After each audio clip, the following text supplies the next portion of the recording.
comes of the ashes, the spirits light up the night. Now, we're live from the Untold Radio Network. It's Untold Radio AM with Monster Quest producer, host Doug Hajicek, and co-host Jeff Perrella Jr. Untold Radio AM is going live right now.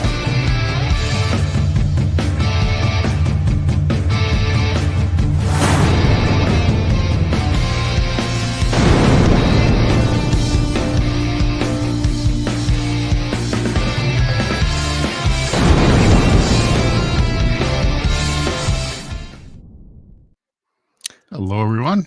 And apparently, Happy New Year. I still see that. Yeah. I gotta tell Alex to update that. Yeah. Well, I suppose you can do it. Hey, our Christmas tree is still up. Yeah, fair enough. It's still New Year. And it'll come down soon. Still enjoy it. So anyhow, hello, Jeff, and hello. We are very humbled to welcome all of you listeners. Yeah, I really love that everyone in the chat checks in, says hi.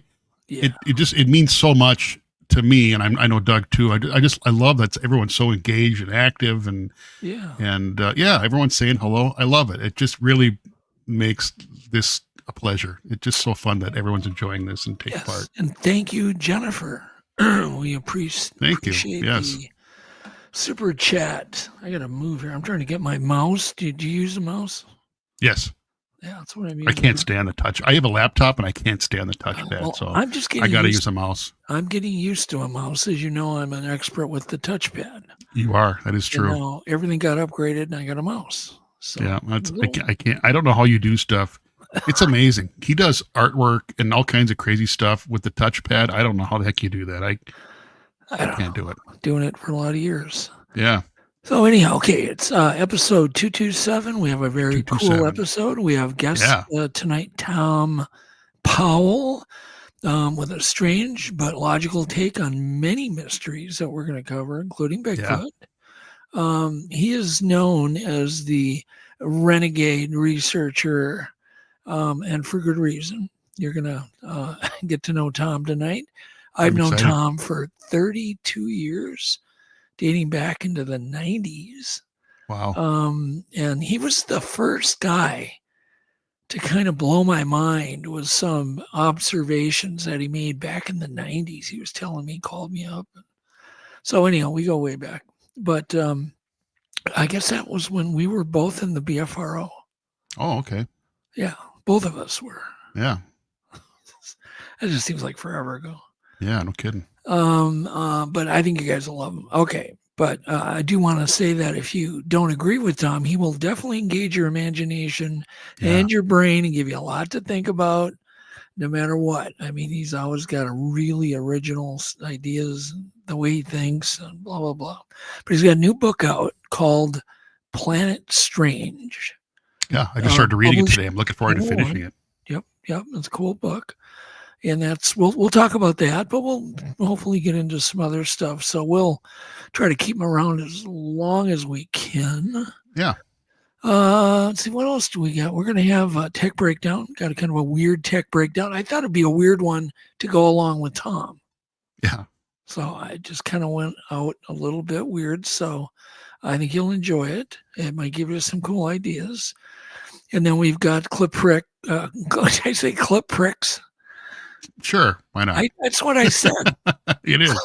Clip picks. It's a tongue twister. Doug's clips. Yeah, no, well, it's clip pricks, apparently. Sure, that too. I'm sorry. Anyhow, I got my tongue tied. Blah. It's been a long day. Yeah. But anyhow, so definitely you're going to want to turn your lights down low. Come on, guys. Grab either a warm or a cold beverage. I got a cold one. Get your lights turned down low, and let's get into it. Yeah. Let's go. News? Untold Radio news that can be a bit weird is right now.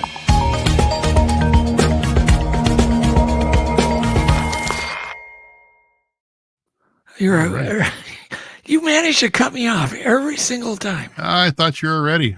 No, sorry. You were looking like you were deer in the headlights there. I was like, oh. So I'm like news, and then, but right in the middle of my news, pwink, Sorry, I was half a step ahead of you. Sorry about that. We'll get our timing right. It takes time.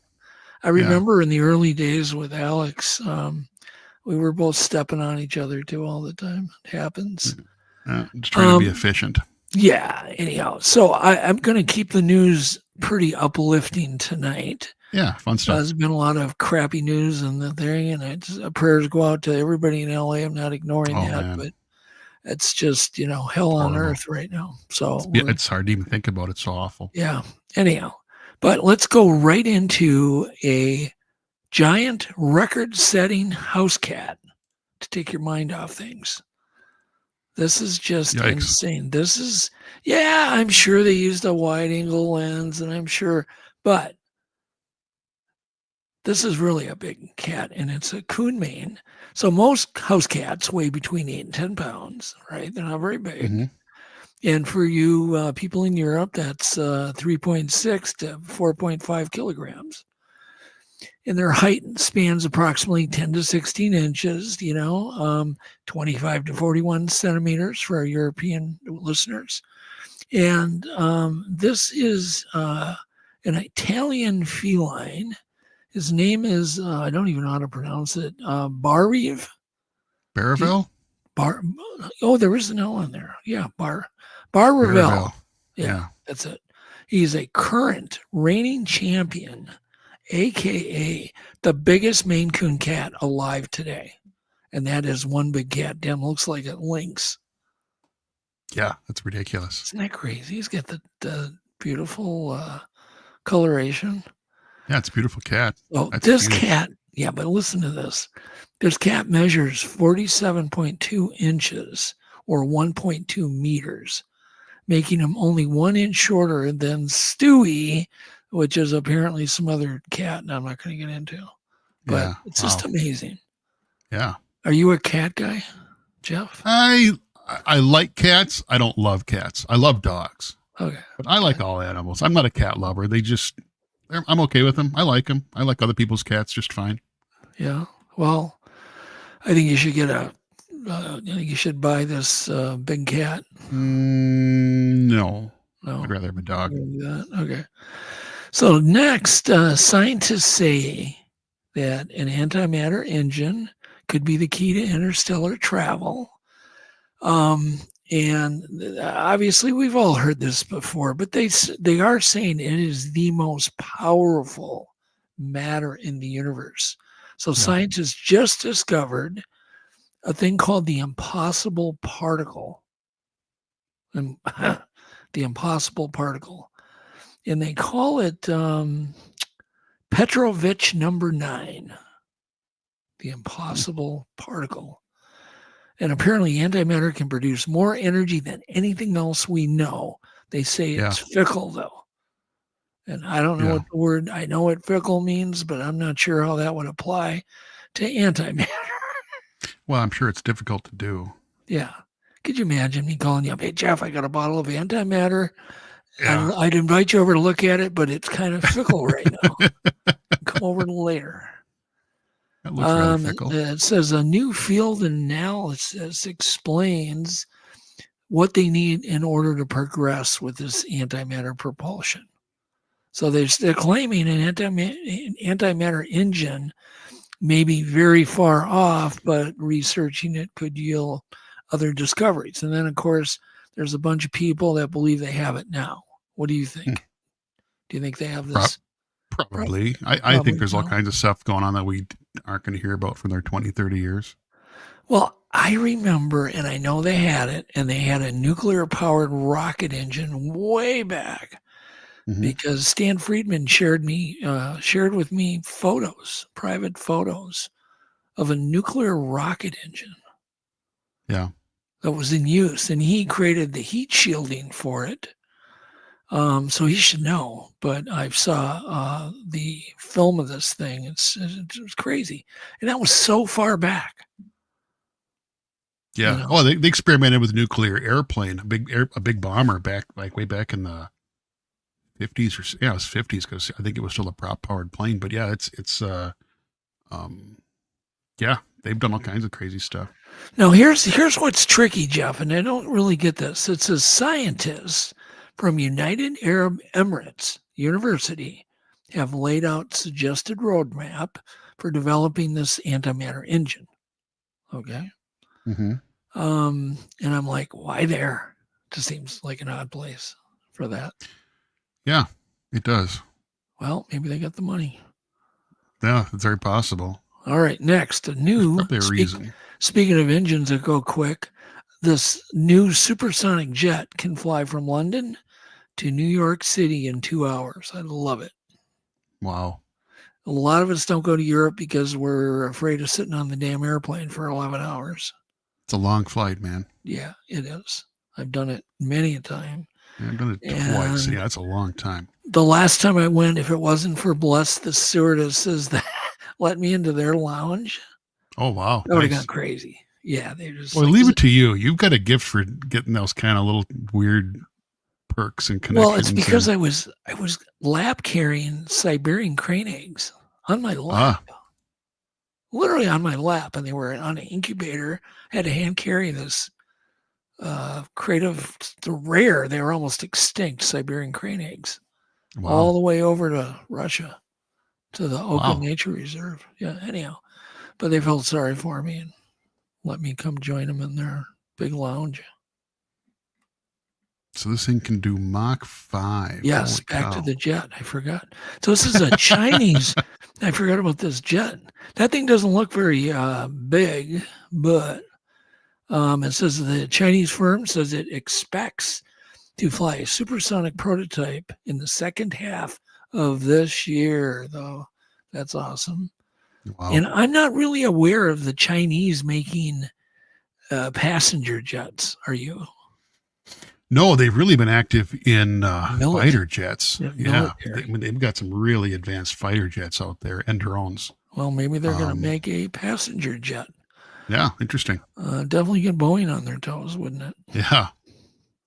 So this plane will do a Mach 5, 3,836,000 miles per hour, 3,800 miles an hour. And now jets do what? 600, 500, 400. Yeah, depending. something like that. Yeah, they're not that quick.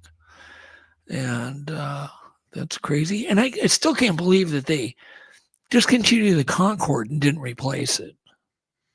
Yeah, that was it was in the 70s. Yeah, the cost of if I remember correctly, they needed more time for maintenance than they took in flight. You know what I mean? So I mean, for every hour in flight, it took more than an hour of maintenance. They were really an inefficient program. But do you think it was cool?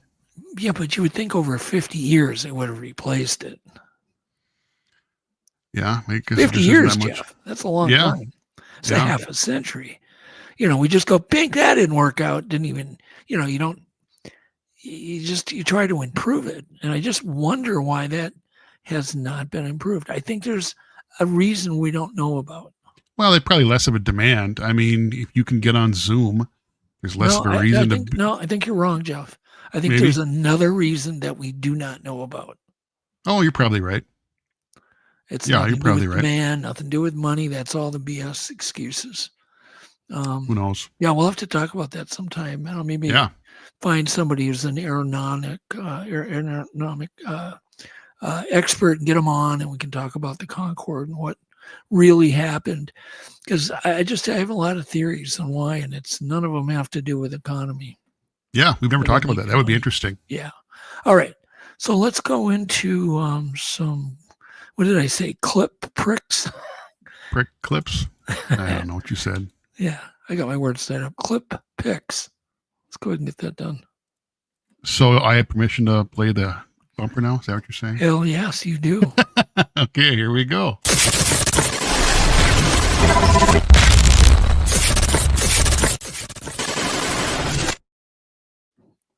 All right. Right. Flip one. The sound is good. So this guy shows the barber a photo, right? Mm-hmm. Done a, what do you call it? Screen capture. Mm-hmm. Showed the barber the screen capture of the photo of the haircut he wanted, and this is what he got. They got it exact.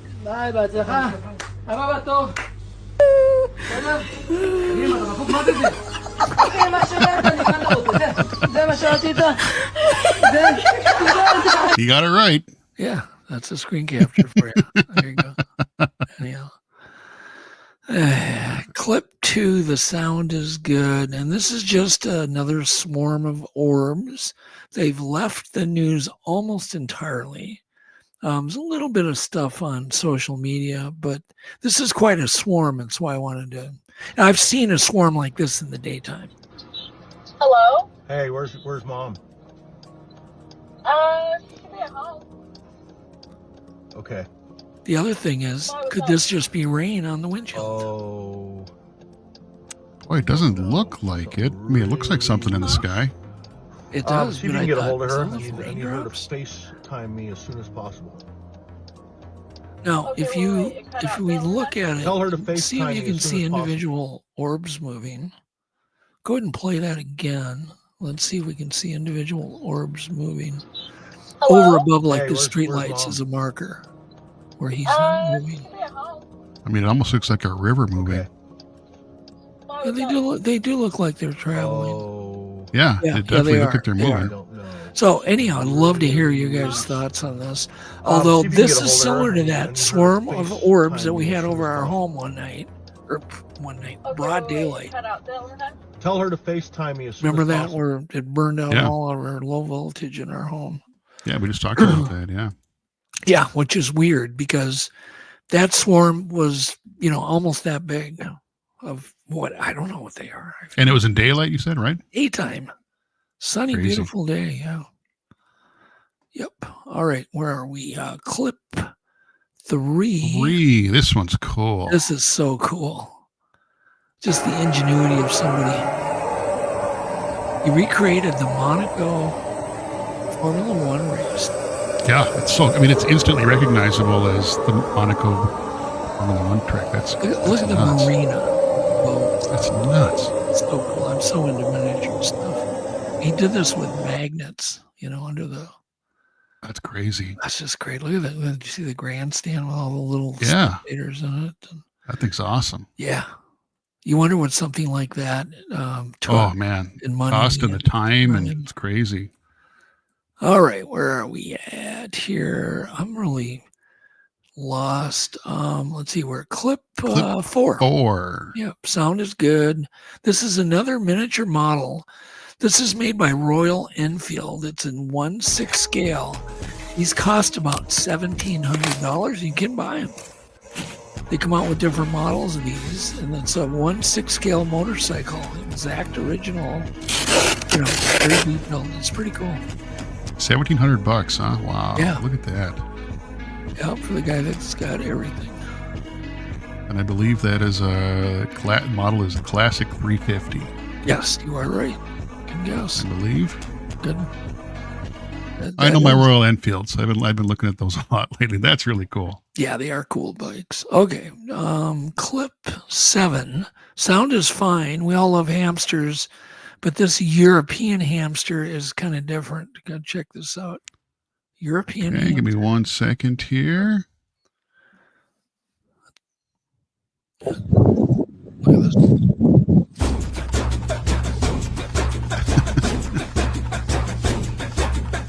All right. Okay, now. Jeez.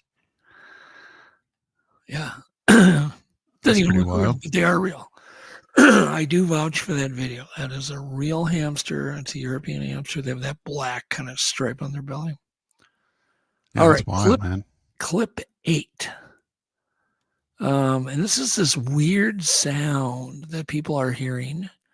I've heard it one time. We meaning that listened to it on our deck. It was quite loud. Sounds like a train has got its brakes on. It's metal on metal. What is that? What? It's coming from the Some would sky. say it's the trumpets that are listed in Revelations. Sounds like a trumpet though.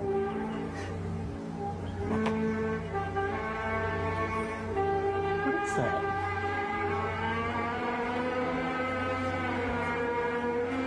These sounds are heard all over the world on a kind of continuous, never-ending basis. Wow.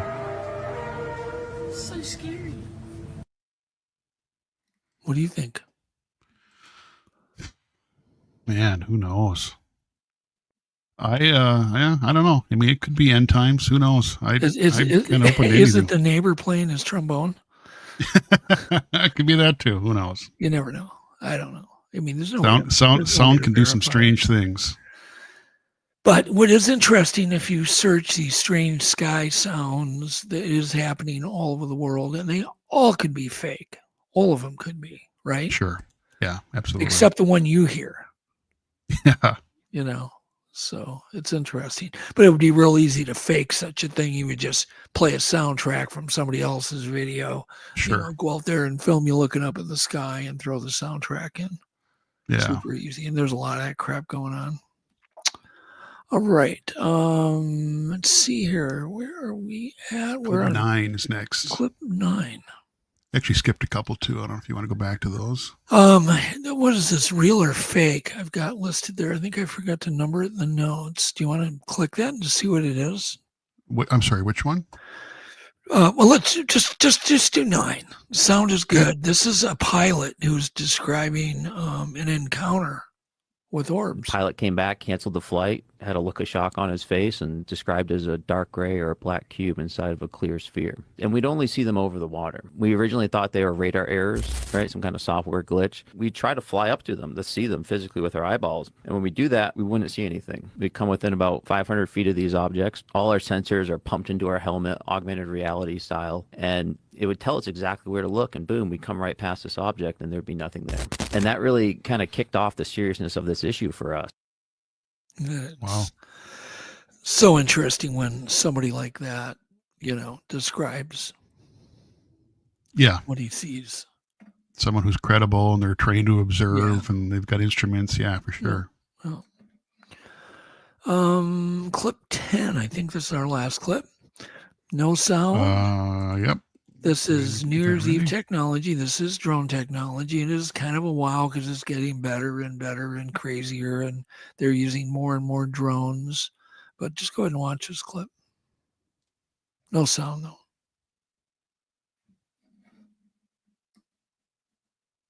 Man, that's wild. Yeah, it really is.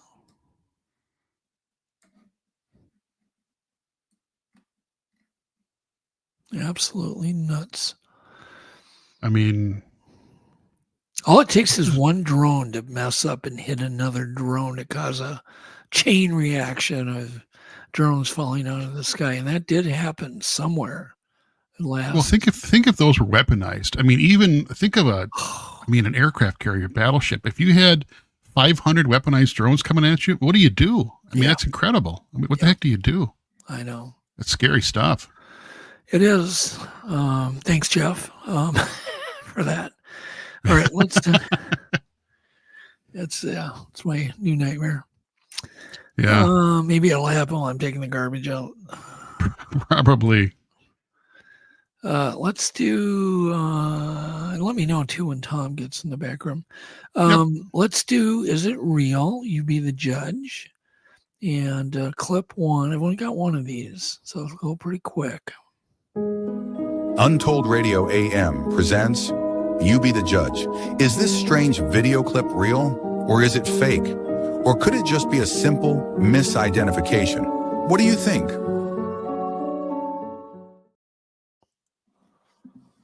All right. This one's interesting, Jeff.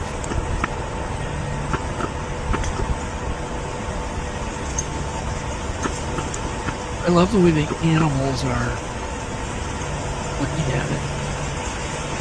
Yeah, they're curious. Okay, yeah, because you can't really get it all going past. They're curious, but not alert. I mean, they're not scared. Let's turn the sound up. There we go. All right. I can go back on here. Just play it again. There we go. I think it's like you look at that and it looks like, oh, it's got pants on. Well, it could be the way the sun is strong. You can see the way the sun lit up the back too. as bright as the lower part. So I've studied it, and I've blown it up, and I can't really debunk it yet. It looks like it could be a pregnant female again. Or Yeah, postpartum female. Not pregnant, postpartum. Right. Similar to the Freeman file. Yeah. I think Interesting clip. We'll get through the blow. It's going to blow up, right? Yep.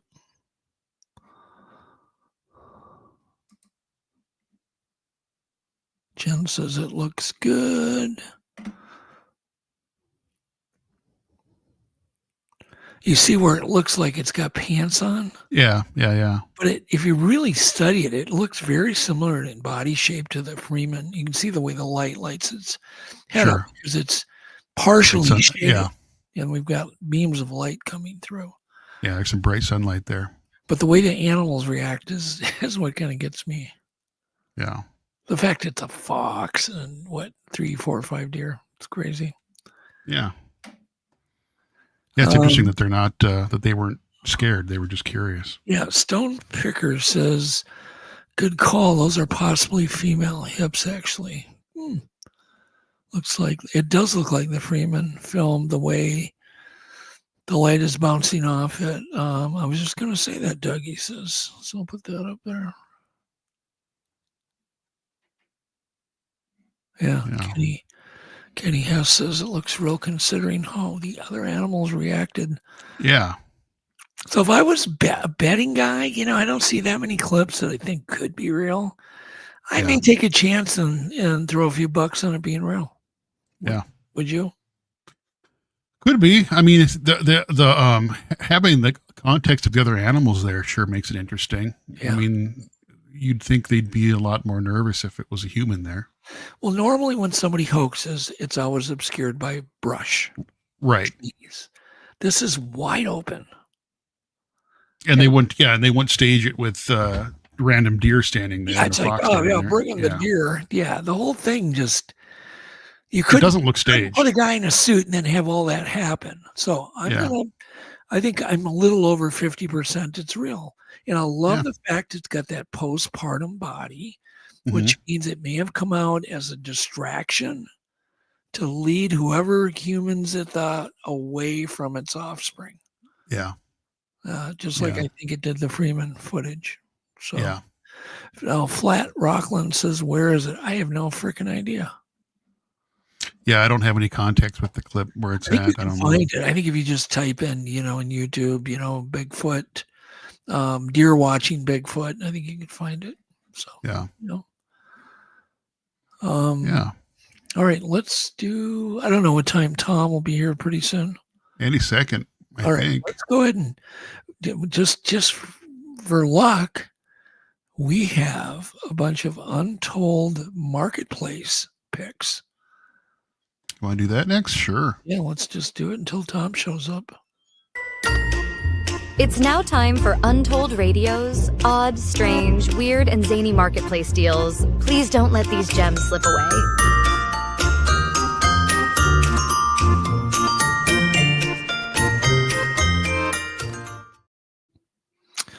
All right, let's throw up number one. This is a weird one. You don't see a lot of this kind of come up for sale. No. This is obviously some kind of dive helmet. I had no idea they were that expensive. Anybody you guys want to guess?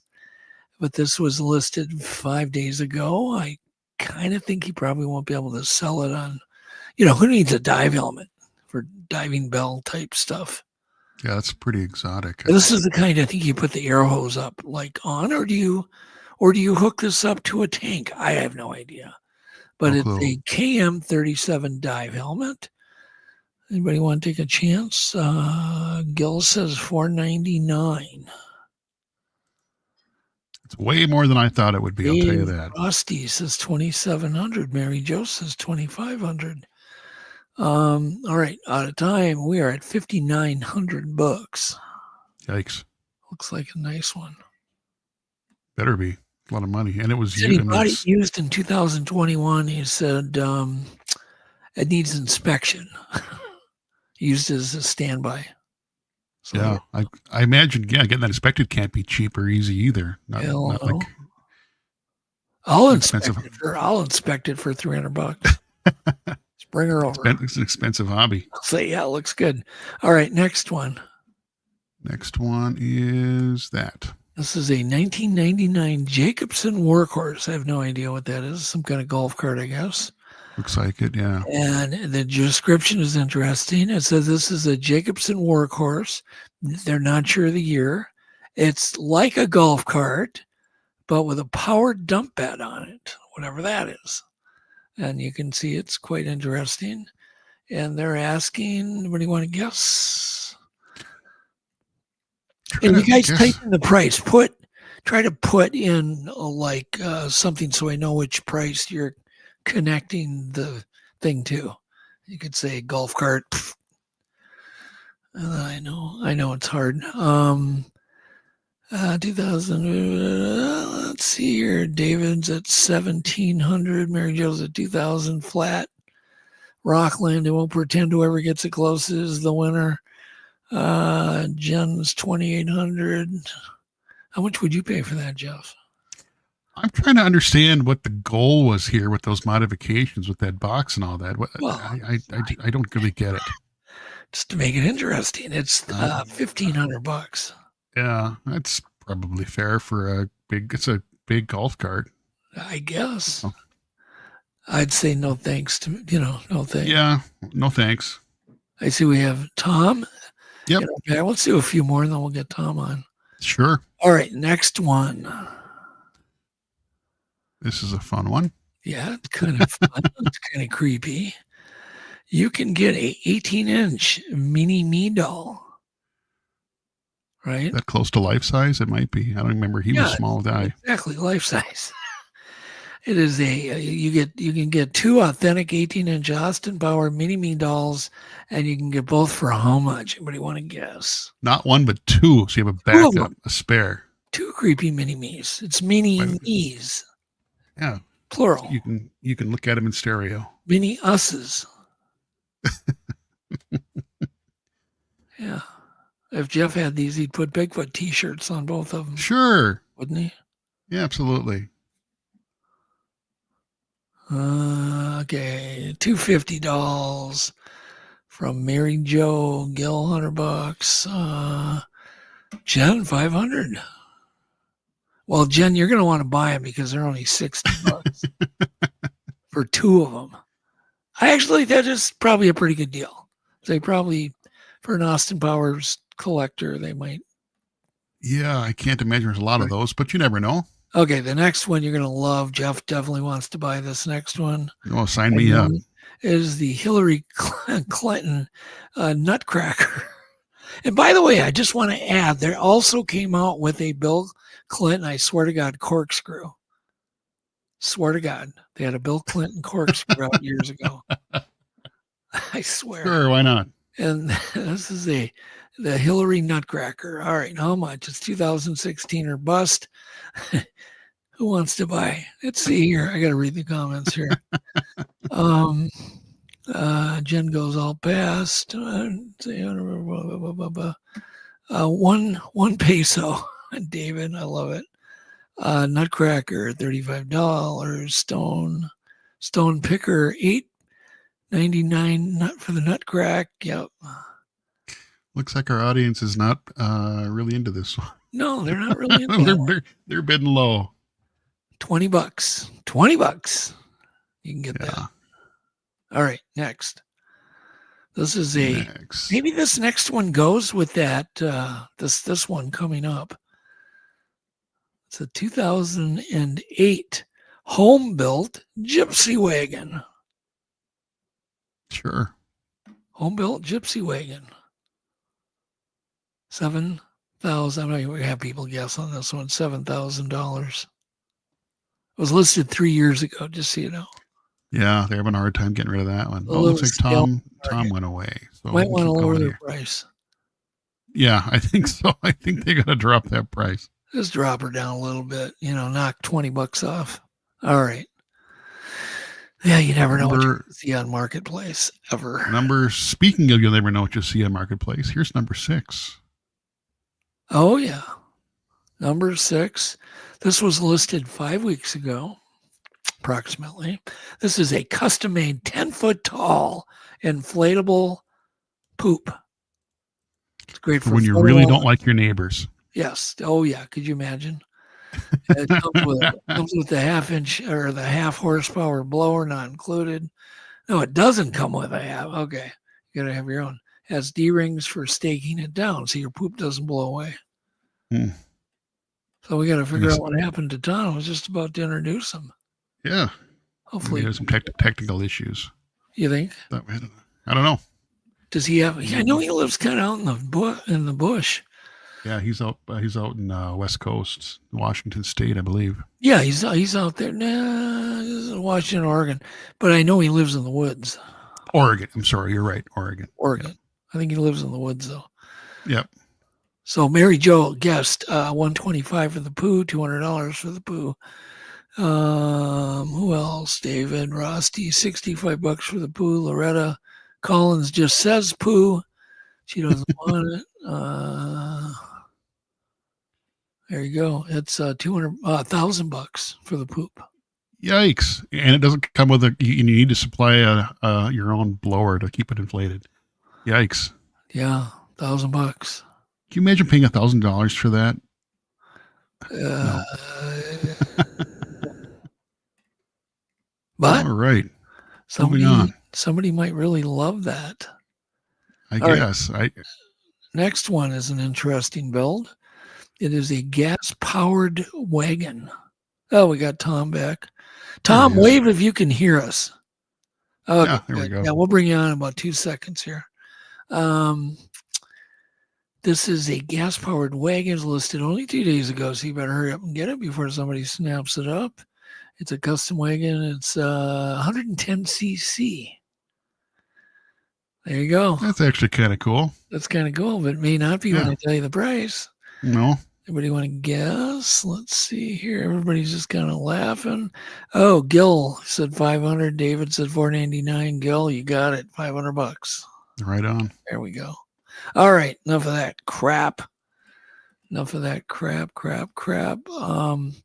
We've got to bring, I'm going to read Tom's bio. Then we're going to bring him on, and then we're going to surprise him with something. Yep. So, Tom, don't go away. We're going to surprise you soon. All right. He's getting antsy. I can tell. Tom's being Tom right now. Yeah. Settle down, Tom. Okay. We have, let's see here. Why don't you throw up his new book first off? Let's do that. Sure. Give me 1 second. I have that here. Photo 8. Yep. Give me 1 second. And so Tom Powell was born in Montgomery County, Ohio.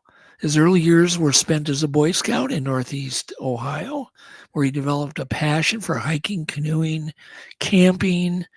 And in the mid-1980s, he embarked on a career as a science teacher. And let's flash forward now. Tom purchased property on the Clackamas River outside Portland, where he first encountered the Bigfoot Sasquatch phenomena. Okay. And this scientific mystery perfectly aligned with his interest in science and the outdoors. And so over the next 2 decades, Tom balanced raising a family, maintaining a rural property, guiding and researching the Sasquatch mystery. And his research culminated in the completion of 3 books: The Locals, which is a fabulous book, Shady Neighbors, and now Planet Strange. Okay. Yeah. And Tom says that we may be guided through life by forces beyond our control. I buy into that, suggesting that we are offered invitations that we can choose to accept. I love that. I mean, that's wisdom. Yeah. His scientific curiosity and his openness to seemingly random events led him to completion and publication of his 4th book, Planet Strange. So let's bring Tom on. And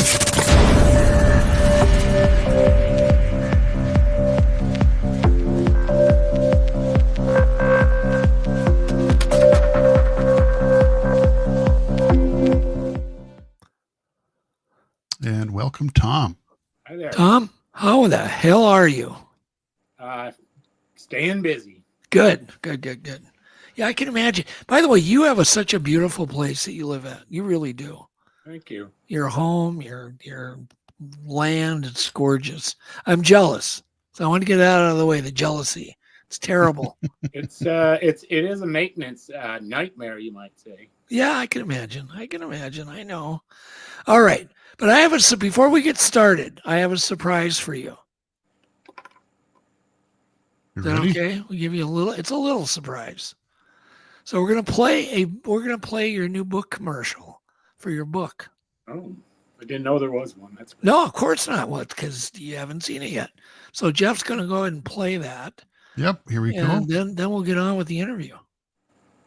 Go ahead, right. Jeff. If you're ready to have the curtain pulled back on the greatest mysteries of our world, the answers you've been searching for await you in the pages of Planet Strange, a brand new book from acclaimed author Thom Powell. What if everything you thought you knew about Earth and humanity's history was wrong? In Planet Strange, renegade researcher Tom Powell boldly challenges conventional wisdom to unravel the shocking truths hidden beneath the surface of our world. Planet Strange takes you on a thrilling journey through ancient sites, lost civilizations, and clandestine government projects to expose secrets that some would go to any length to protect. From crop circles that reveal important messages from an advanced cosmic intelligence, and explore the strange physics behind the Bermuda Triangle's vanishing ships and planes. The secrets of the sacred mounds, underground tunnels, UFO sightings, and cattle mutilations are explored. Learn why the moon's origins may be far more sinister than we ever imagined, and so much more. Also revealed is a mind-blowing unified theory of the profound alien influence that is still at work on our planet today. Get your copy of Planet Strange right now, directly from Hangar One Publishing, or grab a copy from Amazon or Barnes & Noble online today. You'll never look at humanity's place in the cosmos the same way again.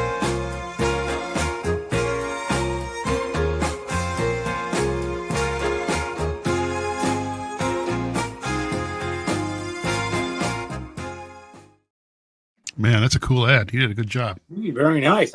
You sure we're not done now? I think they pretty much covered everything I was going to say. Yeah, well, yeah. No. Oh, my God. Yeah, right. We got so much to talk about. Tom will be here till midnight. I'm excited to read the book. I picked up a copy on my Kindle today, and I started it. I'm excited to finish it. It's a really cool book. Thank you.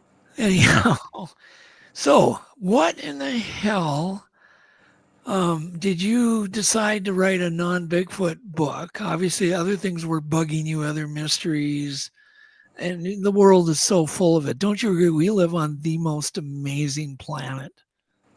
Yeah. My buddy Cliff was a little disappointed that I left Bigfoot in the rearview mirror, but I guess if I can't cover that subject in 3 books, then I should just give up. So I figured I just had to do something else. I thought the Bigfoot question was sort of resolved, at least in my mind. Yeah. I hear you. Okay. Well, you had an encounter, did you not, on your own property? Yes. Encounter is a good word, sightings. I find that you can get close to those guys pretty easily if you take the expectation away for having a sighting. For some reason, they don't want to be seen and they don't want to be photographed. But they'll let you know they're there in sort of indirect ways. So what happened? What made you think there was, you had an encounter? Tell us. Well, it started earlier in the day when a friend of mine said, well, according to my information, the Sasquatches don't want a raw chicken, but they'll eat a cooked chicken with a little paprika on it. They won't eat a pile of apples, but they will take an apple pie. So I made 2 apple pies, one for the family, and then the other one I took to the woods with my friend Kirk, and we walked way up this creek in the dark and left the pie hanging in a sack on the stub of a branch of a tree.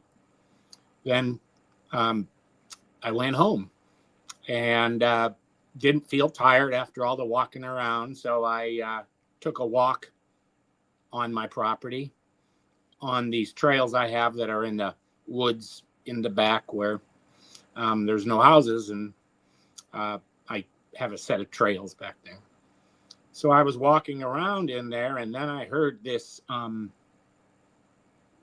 footfalls coming down this very steep slope that borders my property. So steep that if you try to climb it yourself, you would probably tumble. And here something was coming down it in the middle of the night. I assumed that it was a deer, but I couldn't see a thing.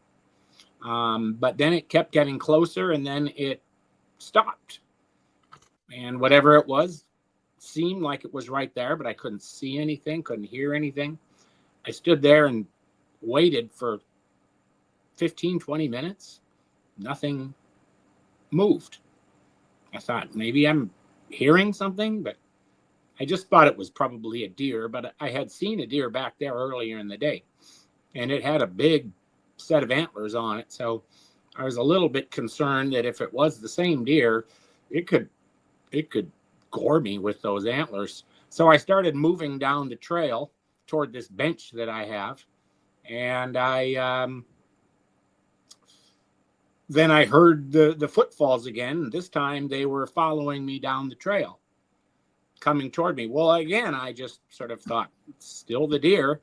So I got up on the bench and sort of got behind a tree that is next to the bench. And I sort of stayed behind the tree because I just wanted to let the deer pass without me being in its way and it becoming potentially hostile. So I just got out of the way and I stood there, and then the footfalls came right up to me. It seemed like 10 feet away, and all of a sudden I couldn't see anything anymore. Prior to that, I could see the shapes of the trees and the starlight. I don't think there was a moon, but there was enough light that I could kind of see the outline of the trees in the woods. And all of a sudden I had this impression of not being able to see anything. And here I am peering into the night, trying to see what it is out there. And it came right up to me, but I couldn't see a thing. The only source of illumination I had with me was this light on my Casio wristwatch.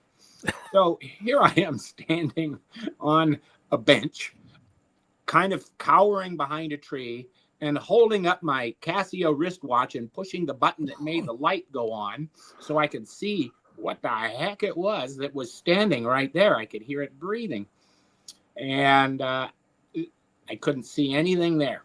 And at that point, I felt this is ridiculous. You know, what do I think I got here? A Dr. Spock watcher? You know, this isn't Star Trek. I just felt really silly trying to use this wristwatch to light up the woods.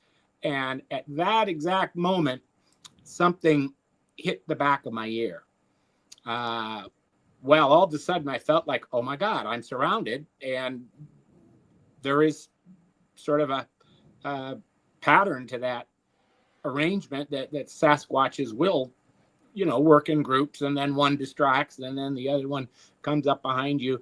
And that's exactly what happened, although I couldn't see anything. But when something batted the back of my ear, I almost jumped out of my shoes. I hopped off the bench and I ran to the house through the woods. Now, how I made it all the way to the house without tripping on anything else, I feel lucky, but I got to the house.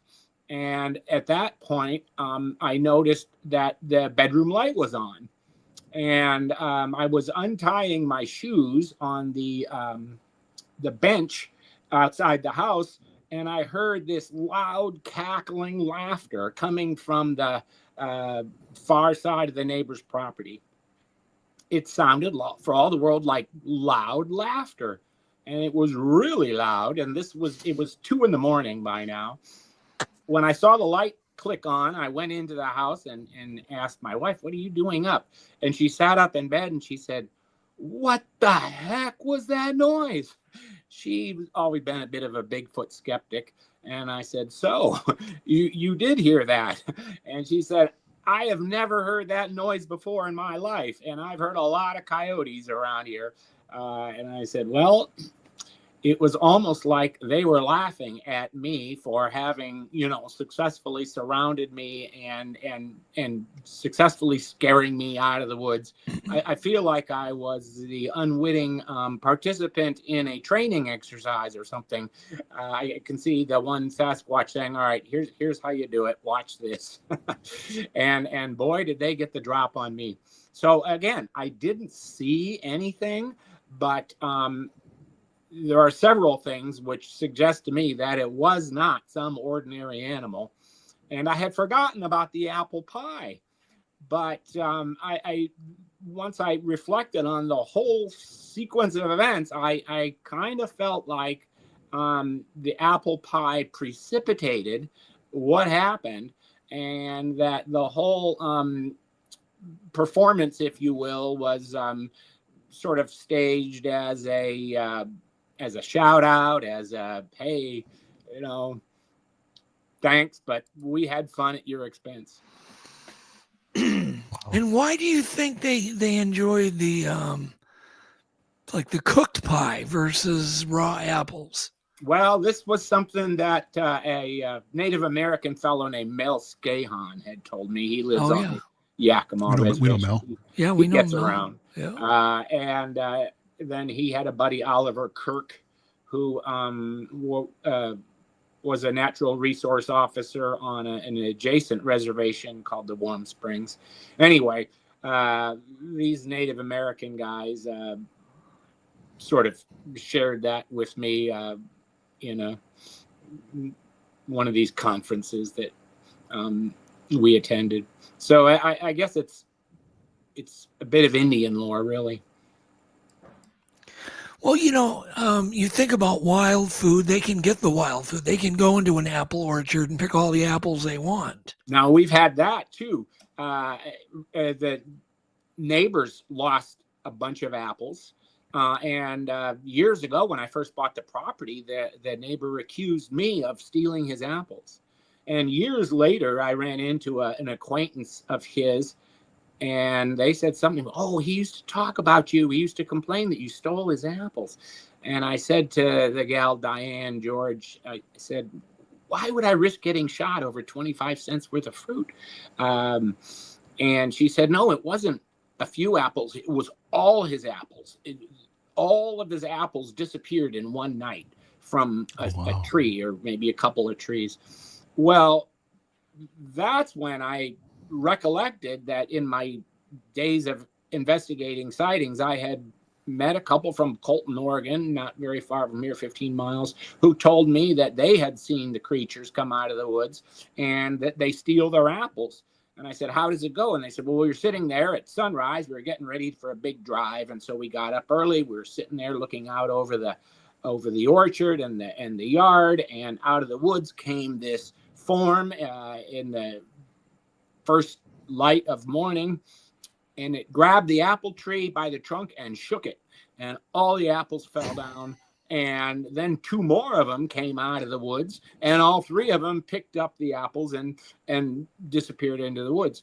So I had learned of this behavior years earlier, and then I found that, lo and behold, my neighbor had that happen to him right next door.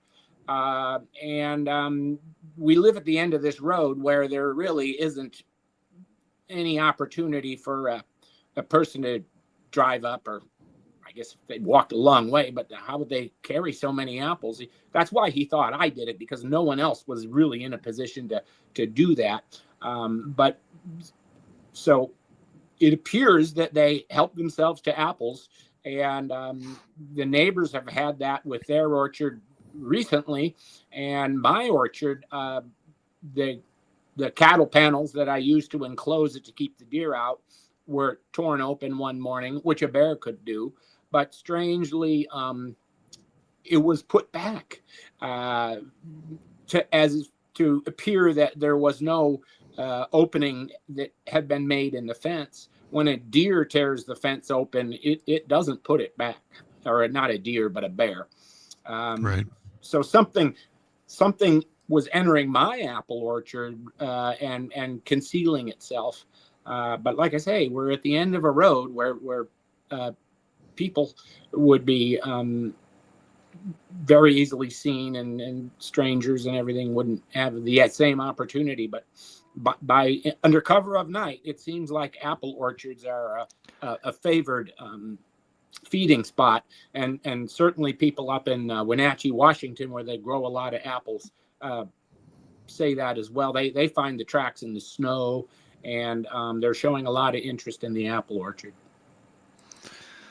Okay. Have you ever tried things like peanut butter or other man-made, processed foods that work? Is there a favorite besides apple pie? A lot of things work once, but okay. They're very leery of patterns and good point. Repeat tricks and traps. Good point. When I was setting camera traps, we were putting all kinds of things in front of them. We were baiting for wolverines and things of that nature. So we were using chicken, and sometimes you'd get the animal feeding on it, mountain lions and things, but we've had times when the camera was torn off the tree and left lying face down in the dirt, and the food was taken. And that was, in that instance, we used a dead chicken. I raised chickens, and one of them died, so we took it out to the woods and left it. A lot of people find dead deer and organs missing, specifically the liver. But no one's ever seen a Sasquatch eating a deer or a deer's liver. So there is the question about whether the Sasquatch is killing the deer as a food source or whether it's doing it for some other reason.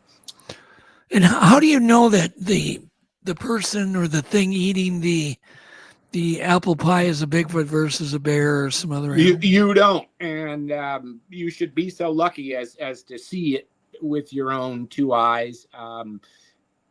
They're very crafty, and they certainly know how to conceal their visitation.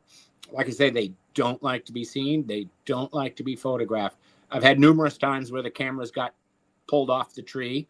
I've had several times where the batteries were drained and shouldn't have been, but it was left there. I've had once or twice, I've had a leaf or some other object like that placed over the lens.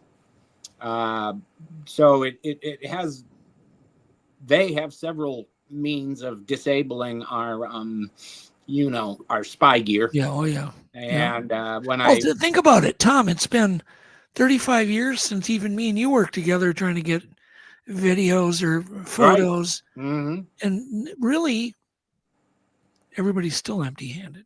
The my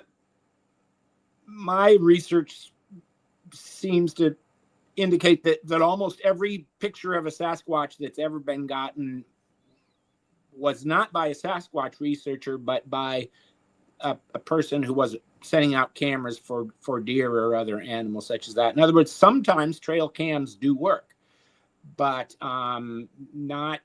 It seems like only by accident. Yeah. But if you're out there Bigfoot hunting, your chances are slim and none. Do you have any cameras on your property now, or have you taken them all down? Yeah, taken them all down. Well, actually, I do have one on the house, but that's more of a security camera, anything like that. I mean, wouldn't it be nice if Sasquatch came up and, well, have they bothered your home at all? Slaps, bangs on the walls? Haven't had that. I know I've heard about such things many times, especially when people are living in a mobile home that has metal sides and they hear this loud noise and the whole trailer shakes, and then they go out and there is this dent at about 7 feet in the air. So there has been numerous examples of them slamming the sides of a building like that. Oh yeah, they seem to do that. So why do you think they haven't attacked your home? I don't know. I think they I don't think they attack much. I think they're playing around something. Yeah, well, okay, you know what I mean, but just banging. They haven't banged your house much or bothered you. I think they know where I live, and I think they know of my interest in them, and they just kind of steer clear and go, yeah, we know that guy. I had a instance where one of my buddies, Dave Mann, went to Knoxville, Tennessee to follow up on the Janice Carter Coy. Remember when that was happening and they had the habituation going on? Oh yeah. Her dad was the one who was seeing them regularly and had names for them, and there was 2 or 3 generations of them. Well, then things started getting hot because there was too much discussion of their whereabouts there, and people were finding out where that location was and staking it out, have their own sighting. So the things moved, and they moved to another property nearby, and Dave Mann knew of this person who lived there. And so he went to visit her, and he always wore this bright orange hoodie. And that was sort of his, trademark apparel item that was intended to sort of, for them to recognize and go, oh, it's him. And so Dave Mann was in this woman's yard in the middle of the night, hanging out and everything. And he could hear them coming around, but they were keeping their distance. And she was also a bit of a psychic herself, or a sensitive, as they often like to call themselves. And she said, oh, I can communicate with them. And he said, oh, that's cool. And what have you learned? And she said, well, they have a question. First of all, they want to know, who's that guy in the orange sweatshirt? And she said, oh, that's Dave Mann. He's from Oregon. He's harmless. And they said, Oregon, here they are communicating with her telepathically. And she said, he's from Oregon. And they said, oh, does he know Thom Powell? Dave Mann came back from Knoxville, Tennessee, and he said, they know you. They know you. And I said, what are you talking about, Dave? Who knows me? And he said, the Sasquatches know you. They asked when they heard I was from Oregon, they wanted to know if I knew you. Yeah, it's crazy stuff, but well, the gal didn't even know my name from anyone, and so she said, "Who's this Tom Powell guy?" So, unsolicited. I think we're on the verge of proving telepathy is real. You've probably heard about the telepathy tapes with these nonverbal autistic children who are highly accurate with telepathy with their parents and so on, to the point where it's getting really weird, and they're doing scientific studies on it.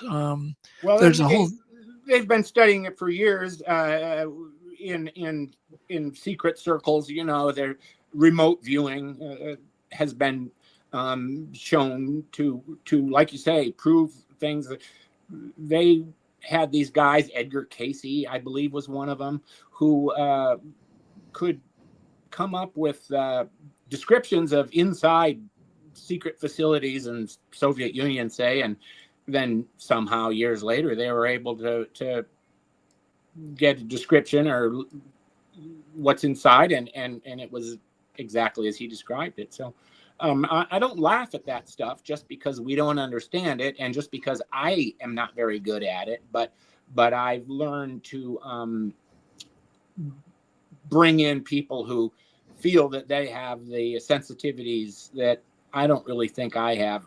Now, they tend to say, oh, Tom, everybody has it. You just haven't developed it. Oh, okay. Well, I'll keep working on it. But in the meantime, will you please attempt communication? And we've gotten some really interesting results. Nothing that you can verify. Yeah. But well, it's an interesting new science that's hopefully will get some attention, because I think all of us have experienced something that made us go, huh? Mm-hmm. You know? And then there's other things associated with the Sasquatch phenomenon that are curious. Ron Moorhead likes to say, if you haven't had electronic failures, you haven't been doing this very long. Typically, you know, the batteries on their night sight thermal imager go dead, but camcorders, same thing. I've seen people's wristwatches stop working and then start working later, and their watch suddenly changes time. Yeah. So it does seem that these beings, the Sasquatch or their compatriots, have some capabilities that fall into the category of paranormal. It's true. Well, let's segue right now into your book, because you cover a lot of that, but you also cover things like the moon. You know, I've been fascinated with the moon forever because there's just way too many coincidences with the moon. And I don't know, you know, I don't want to give away all the stuff in your book, but let's talk about the moon. Let's start there. Why not? We all get to look at it every month. Every month we all see the moon at least once. Let's talk about what's weird with the moon. Well, first of all, it doesn't weigh as much as it should. The mass of the moon is very, very low. And this has been known for a long time. And the thinking is that there are substantial voids inside the moon that explain why its density is so low. Even in space travel circles, NASA and so on, they have decided that the easiest way to inhabit another planet would be to seal off an underground enclosure, if you could find one, because one of the things you need is protection from cosmic rays. If you're going to stay on Mars, it doesn't have very much of an atmosphere, and that would mean your exposure to cosmic rays would be very much greater, and those things aren't good for you. So even NASA understands that, you know, you go subterranean on a new planet, and it seems to me that if there were beings visiting our neck of the woods and they wanted to see but not be seen, then a very clever place to inhabit would be the moon, and they would go, it's not really subterranean if it's the moon's sublunar surface, you know, but go underground. So that's one odd thing about the moon. Do you feel like I do, Tom, that the moon was probably placed right there? No other planet that we know of has a perfect 100% total eclipse of the sun the way we have. Yeah. And the only reason we have that is because our moon is extremely large, extremely close, closer than it probably should be. And that's a curiosity there. But the juxtaposition of the moon, I think it's 40 times smaller than the sun, but 40 times closer to the sun, so that it fits perfectly over the face of the sun with none left over. Yeah, that's just, I mean, come on. What are the chances? The other thing is, life on Earth would almost maybe totally cease to exist if it wasn't for the moon's gravity pull. And stabilizing influence it has on what would otherwise be this wobbling of the Earth in its rotation, the way most planets do. So the weather would be atrocious on Earth, if we wobbled, you would be overexposed to the sun right during one part of the year and underexposed the next. Everybody'd have to move around all the time. I've never heard that one. And then the thing that always struck me is the reflective quality of the moon is got this, like, I don't know if the term is regolith. Regolith is the dusty surface, yeah, but it's this reflective quality of it. It's not very thick, as I remember. Well, when one of the Apollo missions had to jettison their service module, they deliberately crashed it into the moon to see what would happen with their the seismometer that they left hooked up as one of the instrument packages. And when the service module hit the moon rang for close to half an hour. Wow. So like a tuning fork. Well, this is another reason that they think that it's got to be hollow, or at least very large voids in the surface. All the craters are the same depth. There are not super deep craters, and it's almost as though underneath the regolith, the soil, there is a very hard surface that also has no counterpart on Earth, but it certainly invites the speculation that it's the outer covering of this vessel. Yeah, and it's so thin. It's kind of like, well, how did that get there? How did that thin layer of reflective dust get on there? It's almost like glass beads, I've heard. Yeah, and of course, we've visited the moon about, half a dozen times or something.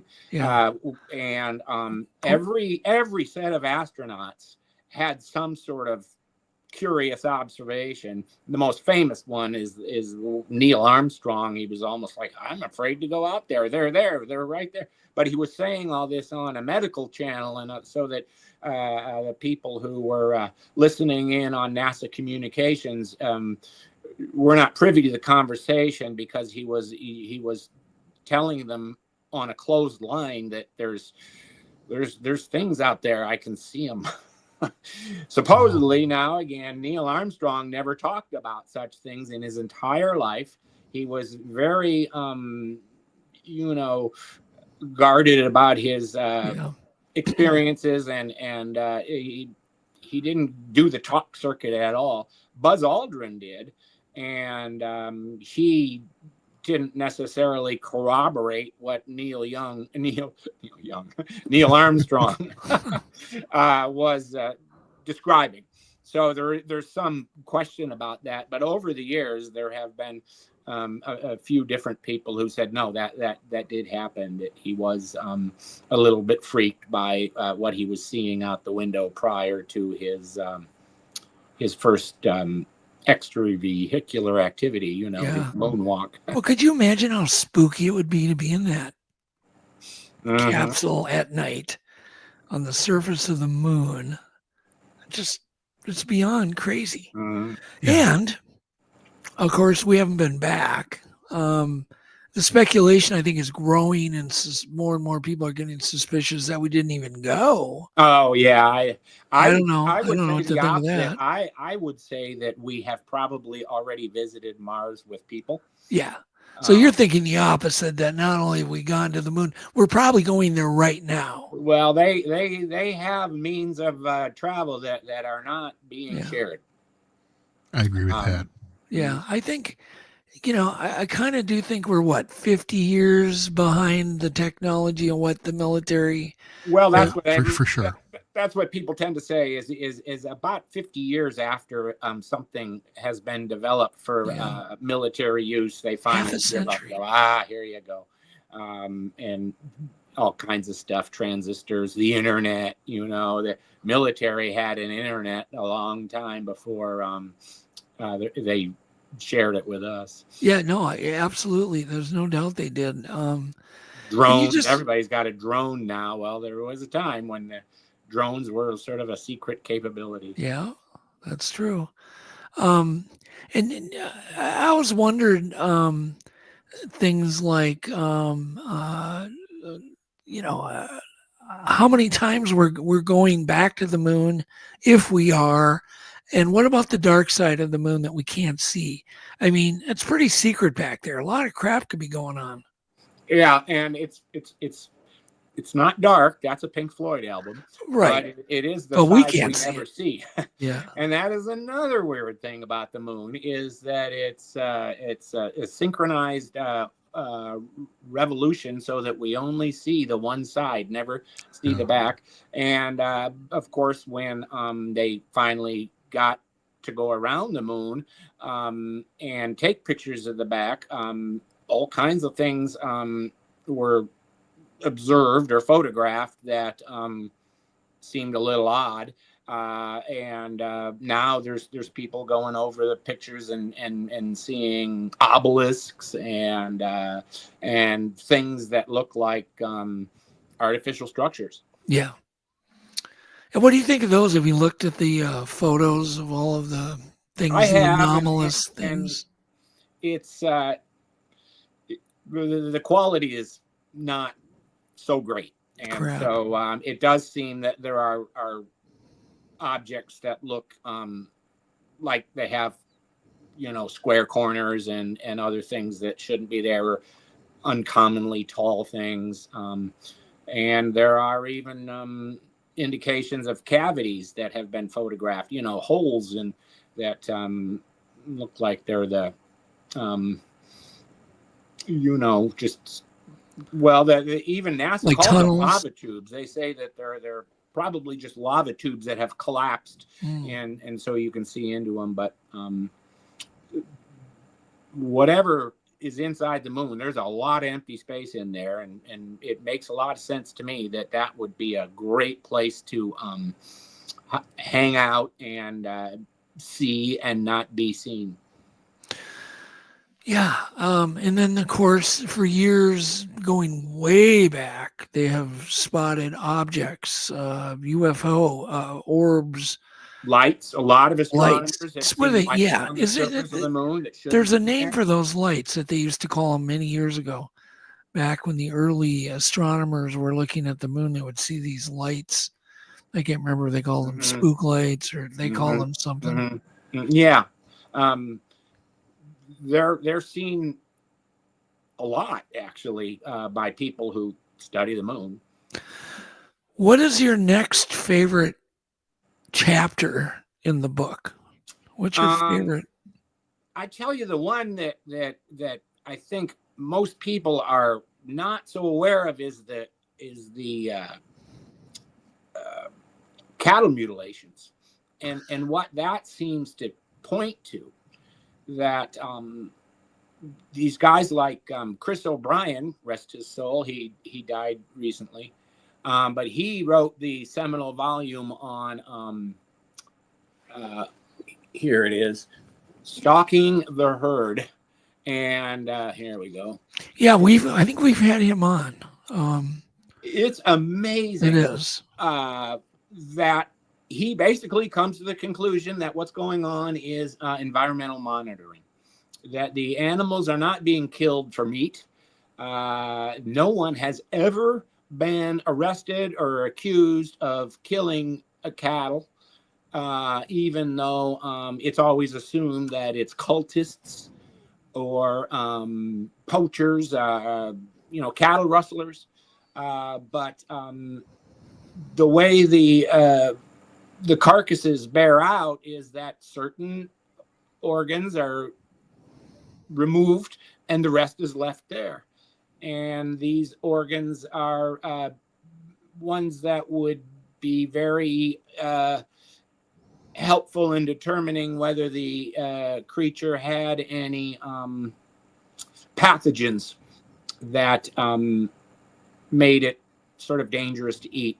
The biggest one being these things called prions, which the brain, they create a what do you call it, encephalopathy, Yeah, and you can't kill these prions, I guess. No, and you cook them. You can't. And it could be that these prions are already in animal populations and in human populations, but they're very, very difficult to detect. Can you explain what a prion is exactly, It's Tom? smaller than a virus. Okay. But and viruses are one of the smallest things there are that's alive.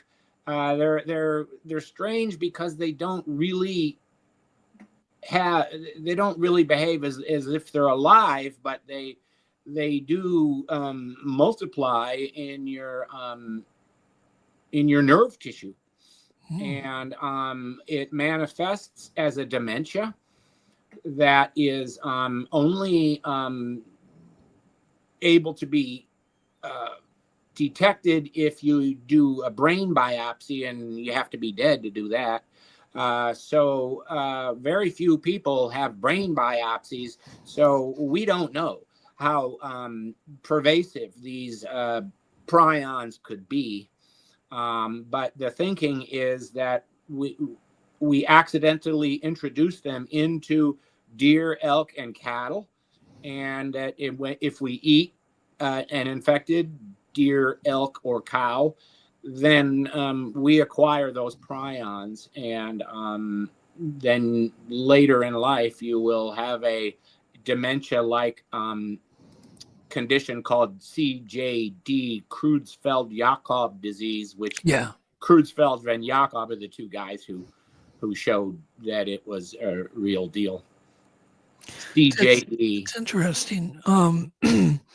Yeah, it's the whole mystery really hasn't come to any conclusion, but it's quite sinister if you really think about it.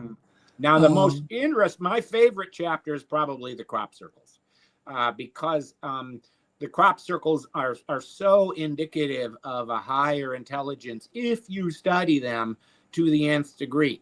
But even the name crop circle is sort of misleading. So the researchers call them glyphs, and they call them crop glyphs because there aren't usually circles. They're all kinds of elaborate patterns, fractals, and things like that. But to me, the overall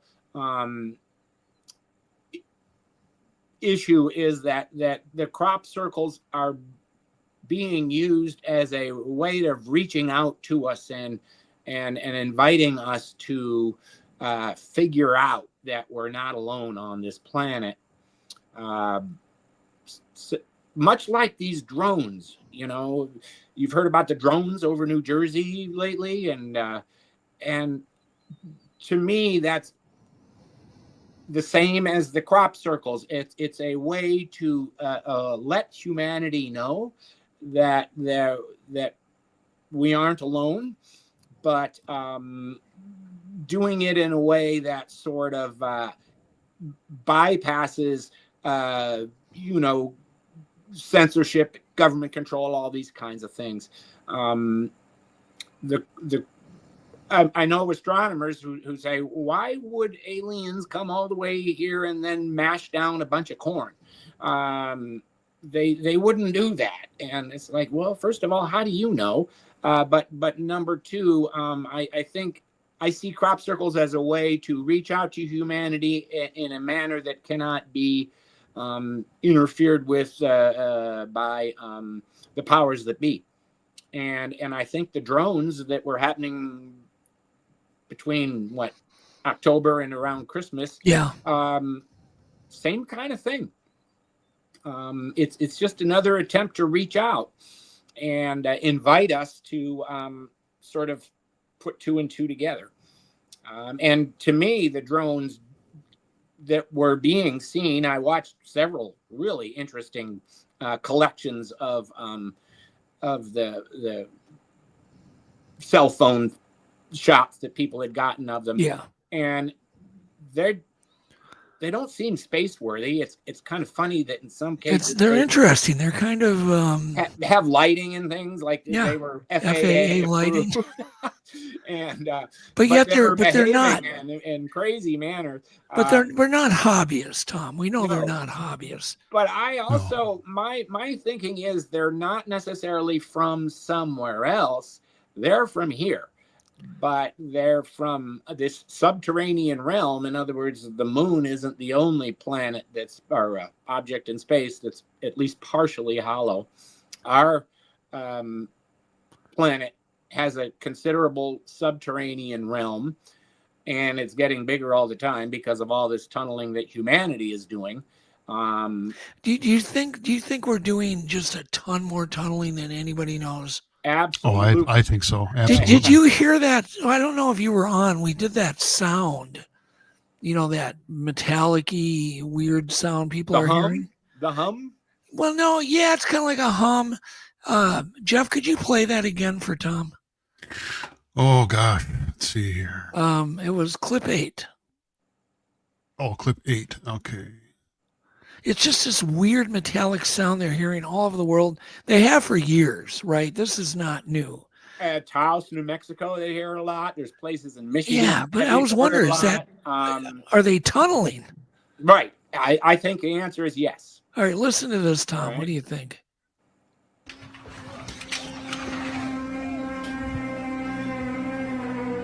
is that? Sound. A lot of vibration to it. What? It's coming from the sky. Show that to me. Sounds like a trumpet down there.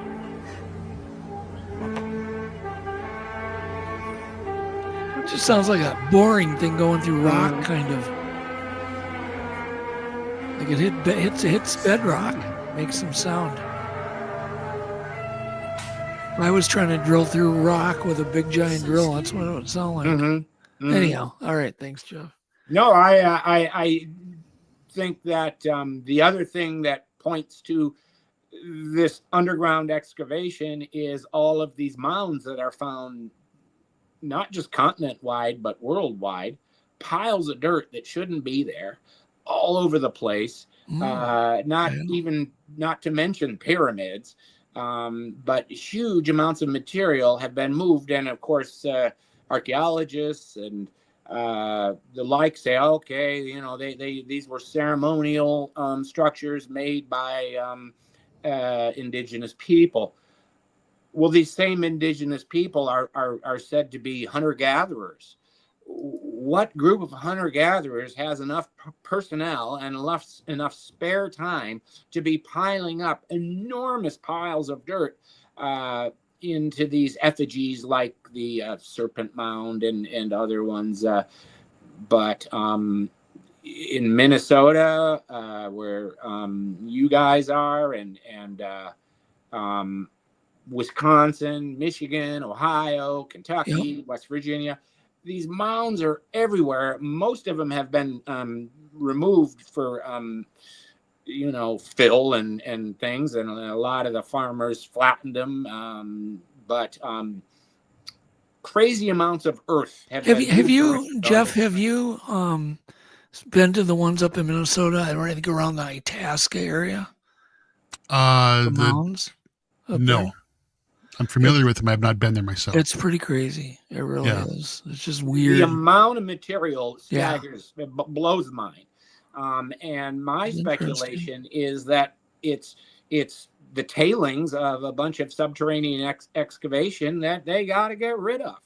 And so they arrange it in ways that is sort of intended to throw you off. And so I think that when they make it into little animal effigies or into things that align with celestial objects, I think that that's being done just to confuse us about what these are really telling us. And that is that there's a great deal of excavation that took place historically 100,000 to 200,000 years ago. And these beings are comfortably ensconced underground. And the thing that first got me wondering that was Sasquatch. Where do these things go when they want to when they want shelter, a place to be away from us. People find these little structures in the woods that look like teepees, but they don't provide any kind of shelter. They may be markers, and the Sasquatch may be making them, but they're not for any kind of shelter. I think their shelter is subterranean. And for every one cave we know about on this planet, there's maybe as many as 10 that we don't. Yeah, what in the hell is your take when was it, I can't think of his name. Was it Perry? Not Perry. Who was the guy that claimed he went into the inner earth? Oh, he was like a general or Admiral Byrd. Yeah, Admiral Byrd. I don't know why. Operation High Jump. Yeah. Right, and he launched an expedition to explore Antarctica, get to the South Pole, and he described a cavern large enough to fly a plane into, but he really felt like it was the portal to a. But everybody blew him off. Yeah, well, maybe it's because there was a bunch of people thinking either people aren't ready for this, or I think sometimes government secrecy is because they just don't know what's going on, and they can't stand to admit that, so they keep things a secret so they aren't asked to explain them. But anyway, he felt like there was a very large subterranean population that was at least had one entrance to their world on Antarctica.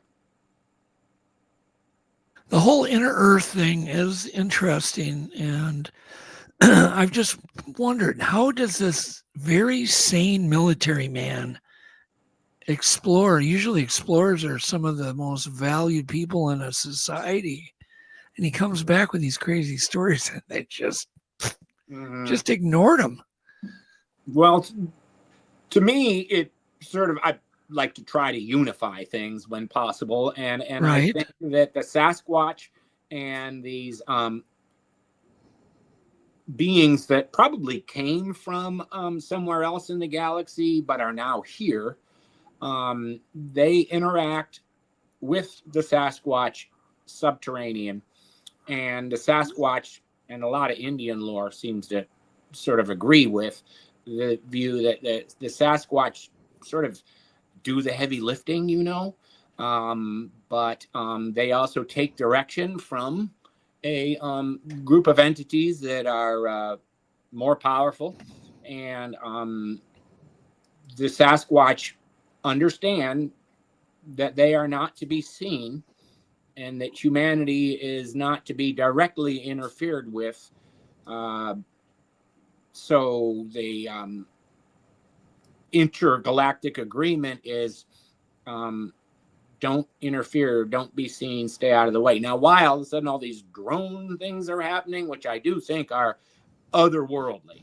It's not hobbyists, it's not military, it's not foreign adversaries.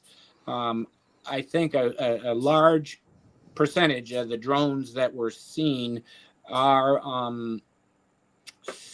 either interdimensional, interplanetary, or, well, subterranean is actually kind of interdimensional, because, we sort of only inhabit the surface of the Earth. We go up a little, we go down a lot less. We're basically sort of two-dimensional. I never could wrap my head around a fourth or fifth dimension, but I can understand that another dimension could be what we see as the subterranean realm. That is in some ways another dimension, a place on the Earth that we do not inhabit. Yeah, and what about the oceans? There's a comment here that, well, let's see here. I can't keep up sometimes. There we go, right here from David. Entrances in and under the ocean. That makes sense. Sure. And the drones that were being seen over New Jersey were in most cases coming in off the ocean. So one of these YouTubers hired a fishing boat to take him out there and see if he could see where they were coming from. Well, they didn't get out offshore on around Cape May, New Jersey until kind of it was almost dark. Here they were coming in off the ocean, but they never went back out. So, you know, he was left scratching his head, but a lot of military people have reported these things going in and out of the ocean, and they've filmed them. I once saw a drone. It wasn't a drone. It was round or oval shaped, come out of our lake and go straight up into the clouds, and we filmed it. Nice. The footage of it. We had one that came up to our deck and was blacker than black, kind of a round, you know, basketball, maybe a little bigger beach ball size. And at the moment I swung my camera over to film it, it just took off into the clouds. We went to the house to look at the footage. It was there. I was all happy. We went back out to the deck, and here comes one out of the lake, just from the lake straight up, and we both saw it. And I filmed that one too, as it was up in the clouds. I could see it. So I was kind of thinking that a long time ago, you know, thinking, okay, I've seen this myself. What a great place to hide or live. Mm-hmm. You know, and what a great place to conceal an entry point into a subterranean realm. Sure. In and out. You know, we speculated for years that the underground hideouts that the Sasquatch might have are accessed through the water. There's all kinds of reports of Sasquatch in the water, and it seems like their ability to go deep and hold their breath for crazy long periods of time has been witnessed enough times that it has. Yeah, they have been witnessed that way. God, we live in a crazy world. We have so many theories, but we don't really have like the absolute smoking gun proof of where these damn UAPs, UFOs, whatever the hell you want to call them, are coming from. And there's still such a argument that we all not only have with our friends and family, but we have them with ourselves.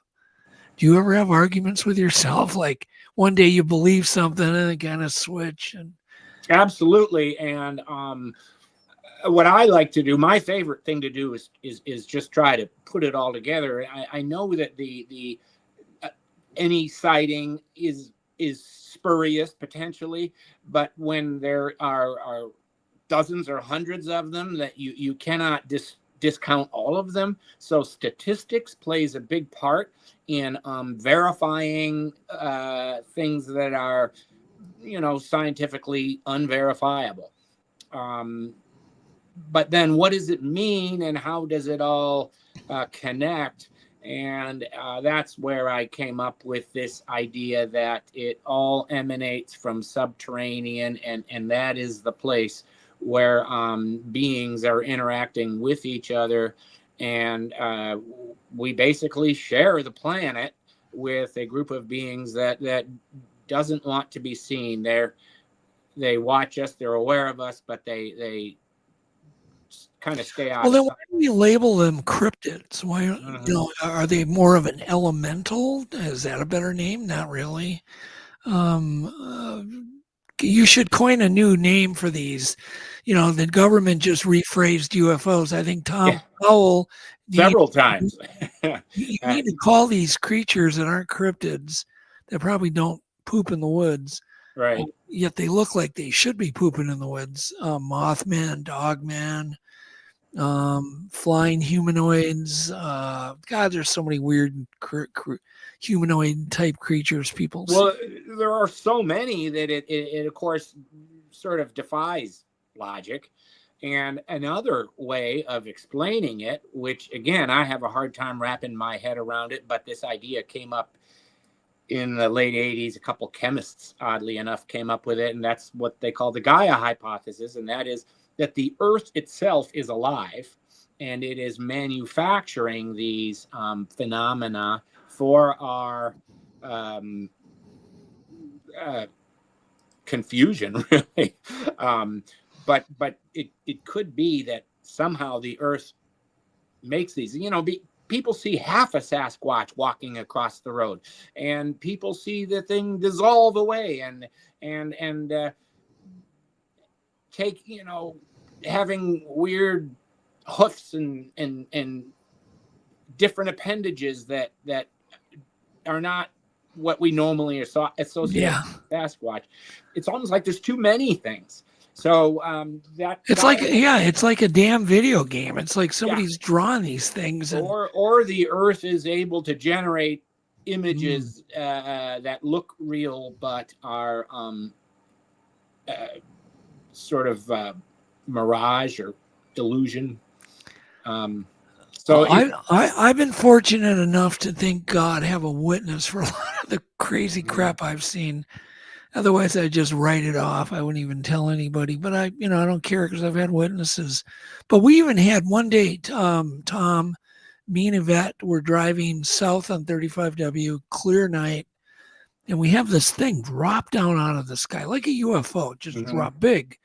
You could see it just drop and stop right above the highway, and then it headed right for my car, and it came right to the windshield. And when it got closer, we could see it was like a man with wings. There's your Mothman, huh? Yeah, it was like a shiny wings, shiny skinned man with pointed ears. I mean, it looked demonic almost. Had it ever occurred to you that this was done for your entertainment? It could have been, because I thought about that, and then I went and did. I remember the next day I called my agent, and then we got History Channel on the phone. I said, okay, I will do that Mothman episode. I kept refusing to do it because there was no evidence at all to put under a microscope, or I couldn't do anything with it because we had this formula I stuck to. And then I went, okay, I got to figure out a way to do this.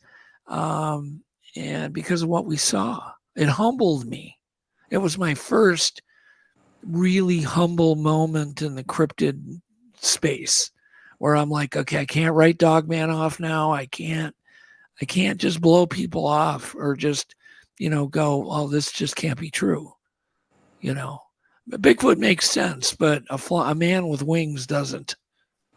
Well, there's sort of a saying that circulates in the paranormal circles, and that is when you study them, they study you. Yeah. It's also true in spycraft, but I think what that implies is that some of these encounters, sightings, whatever they are being done for the benefit of researchers who are trying to. Sometimes I think that the person who comes to me brings me this information in such a peculiar way that it's like they knew that person was going to bring it to my attention, and I just feel like there's this opportunity. Yeah, like you had mentioned this wisdom that you said when I was reading your bio, that these things present themselves. And I got to go back and read. That was so profound what you said. Here, I got to find your. Do you remember what you said exactly in that? It says, okay, Tom says that we may be guided through life by forces beyond our control, suggesting that we are offered invitations that we can choose to accept. Invitation we can choose to accept, yeah. But if you tell your friends, they're going to think you're crazy. Yeah, of course. Well, I'm sure people in chat think I'm nuts. But, right. I'm not afraid to say it because like this thing I told you about with the wings. We saw it in the headlights of the car. We both saw it. It wasn't like a split second sighting. We got to see this thing approaching our windshield at pretty quick, but it's being lit up in my high beams, and it came within inches of my windshield. And she ducked finally, and then I ducked eventually too. And that's dangerous. I risked my life ducking. I didn't do that for fun, right? You duck at a car at 70 miles an hour. That's not the smartest thing to do, right? We could have been killed. So I take it kind of serious when I tell people that story. I'm not joking. It wasn't an owl, it wasn't a crane, it wasn't, the wings were as wide as the freeway, Tom. No, I think that was a high Doug moment. It could have been because, nothing happened. It was still, what would you say it? Nothing hit my car, nothing touched me. We were safe. But I think about that every freaking day, and I'm not joking you. Well, it's not that different than the encounter I had in the woods that we talked about. With your ear getting flicked. Yeah, it's like, hi, Tom. We know who you are. I really do think that they are aware of researchers in general, but certainly if you put yourself out there, strange things sort of fall out of the sky that seem to have been put there for your inspection, your consideration. Yeah. So Jeff, okay, and you're very pragmatic. What do you think the biggest mystery? If you could find out the biggest mystery and have it solved today, what would it be, Jeff? Oh, just aliens. I think aliens? I mean, yeah, aliens. How if there are aliens, how they interact with us. I think where they're from, how they got here. I think that's probably the biggest one. I mean, Bigfoot's fascinating, but ultimately it's a biological mystery. It's awesome, but it's not as what's the word I'm looking for? It's not as paradigm shifting as aliens would be. I think about that all the time. I try to think about, man, what would I actually do? I mean, it's kind of an interesting thing to think about. What would you actually do if all of a sudden you knew without a doubt these aliens are real? We have smoking gun proof. People talking to them on, talking with them live on TV. Yeah, let's just say. What would you do? Okay, let's just hypothetically, Tom, Jeff, I want to hear both what you guys think. So let's say this month, government says, yeah, aliens are real, and the guy whistles and a door opens and all these dudes walk out. All these strange creature-looking things walk out and blah, blah, blah, and address the reporters. And do you think life goes on as normal the next day? Do people go to work? What happens? No, I don't think so. Jeff, what do you think happens? I think about that. Like, what? I don't know that I would go to work. I don't know. I mean, you know what I mean? It would be like, it would just stop me in my tracks and you'd have to re-examine everything you know about your existence. I think some people would have a violent, crazy reaction. Some people really could not handle it. Yeah. I'd like to think I could handle it, but it would be, your whole brain flips upside down. I mean, my instinct would be, I'd want to go with them. I would immediately do whatever I could to connect with these beings. And you'd be the Richard Dreyfuss who got on board. Yeah, absolutely. I think I would do that in a heartbeat. If I had the opportunity, even if it was kind of scary and not really sure what the motivation was, if I had the opportunity to get on a spaceship and go, I think I'd do it in a heartbeat. I would, how would you, I don't know how you wouldn't. You would throw me the keys to your restaurant and leave.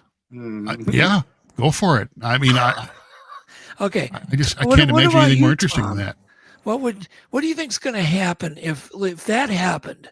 Like it was really in your face, no doubt. Aliens are real. They're from other planets. They're from inner Earth. They're from everywhere. Everybody's right. What do you do the next day? Have breakfast, go to work. Okay, exactly.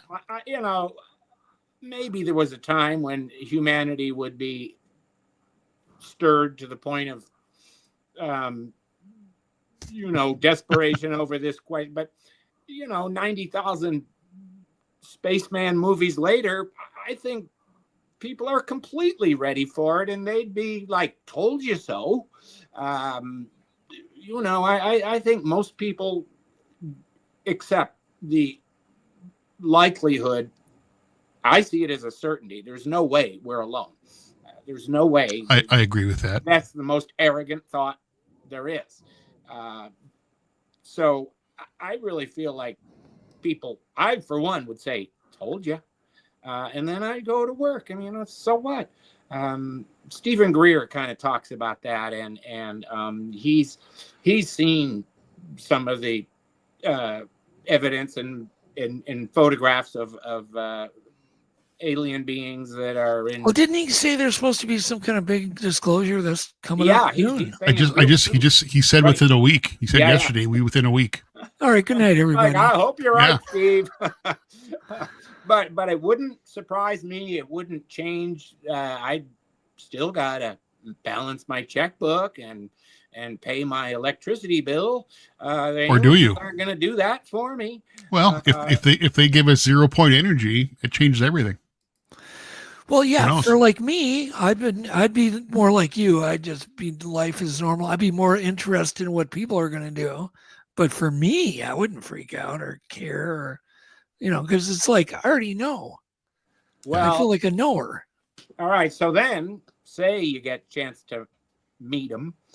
Why would you ask them? And I would say it boils down. It harkens to that question you just asked about what's the biggest mystery. To me, it's where we came from. We did not evolve from apes. I'm sorry. Evolution does happen, but we did not evolve from apes. The interval of time in which humanity appeared is way too small to be explained by Darwinian evolution through a series of accidental mutations. Yeah. What Darwin describes as adaptation, and even really smart people mix up adaptation and evolution. It's two very different things. Darwin really explained adaptation extremely well. How an iguana gets to be a better iguana for living in the ocean. That's adaptation. That makes tons of sense. But evolution, it's not as strong of a theory. It just isn't. There's huge gaps. Evolve, over time, humanity is getting taller. Over time, there are mutations that in some cases are beneficial, and so then they stick around. That does happen, but that does not explain where we came from. And I believe that if we get a chance to have that tete-a-tete with the interdimensionals, the extraterrestrials, the under the planeters, whoever they are, I think the first thing and the most useful thing would be, okay, where did humanity come from? How did it happen? And I think the answer would be, we did that. We being the beings who are staying out of sight. They, gene spliced and genetically engineered humanity to what it is now, and then they also decided to step back and leave it alone, which of course is the what's the Star Trek idea of the prime directive. Do not interfere. When you visit another planet and you find that it's inhabited, there are two things that could happen if you present yourself. One is they're going to think you're there to invade, or the other one is they're going to think you're God. And neither of those things is to the benefit of that set of beings that you're just sort of confusing their own development, and that's a no-no. So the prime directive, it probably is a thing among spacefaring entities, that you just don't interfere. Look how Captain Cook destroyed Hawaii by visiting it, and introducing all this disease and rats and a whole bunch of other things that the place didn't have until Captain Cook showed up, and with all of the disease that they had on that ship, and they introduced it to this totally isolated population, and when he came back the second time, they killed him. Well, and that's interesting. Another parallel would be that's something that we've learned from experience to not do that. If there is some big alien galactic federation, maybe they learned that the hard way too. You know, I mean, maybe they did interfere 2,000 years ago or 5,000 years ago, and they learned, hey, it's a really bad idea. We try not to have too many rat stowaways when we go to Mars. Mm-hmm. Now they'll find a way. Hundreds of thousands of years ago, they were more conspicuous, but then they retreated. They left, and they built a lot of things that are still standing. Great Pyramid of Giza. Egyptians did not build that. I think don't you think they're much older than they're saying too, Tom? It is much older than they're saying. No body, no mummy has ever come out of a pyramid. The pyramids are not tombs. Agreed. The mummies came out of the Valley of Kings. That's where all the burials were, and all of those tombs are highly ornate and full of valuables and decorations. None of that is in the pyramids. Now the Egyptologists say, oh well, that's because the grave robbers took all that stuff. Well, why did they take the bodies? It's bad luck to take a dead body, even if you're there to steal all of the valuables that are put in there with it. And I don't accept the fact that the bodies would even be touched. I think they would just take valuables and leave the bodies there. And then the Egyptologists who found the bodies, all of a sudden they started having really unfortunate things befall them, so then they start to realize, these bodies are cursed. And I think that even years and years and years ago, that was understood. Even grave robbers tend to leave the body alone. But anyway, the Great Pyramid of Giza is a power plant. And it was decommissioned either accidentally or on purpose, and it bears the hallmarks of a destructive explosion. But maybe it was an accident. Although the pyramids in the Yucatan Peninsula show a lot of the same things, that they were sort of shut off, as if to say, we're done using this thing.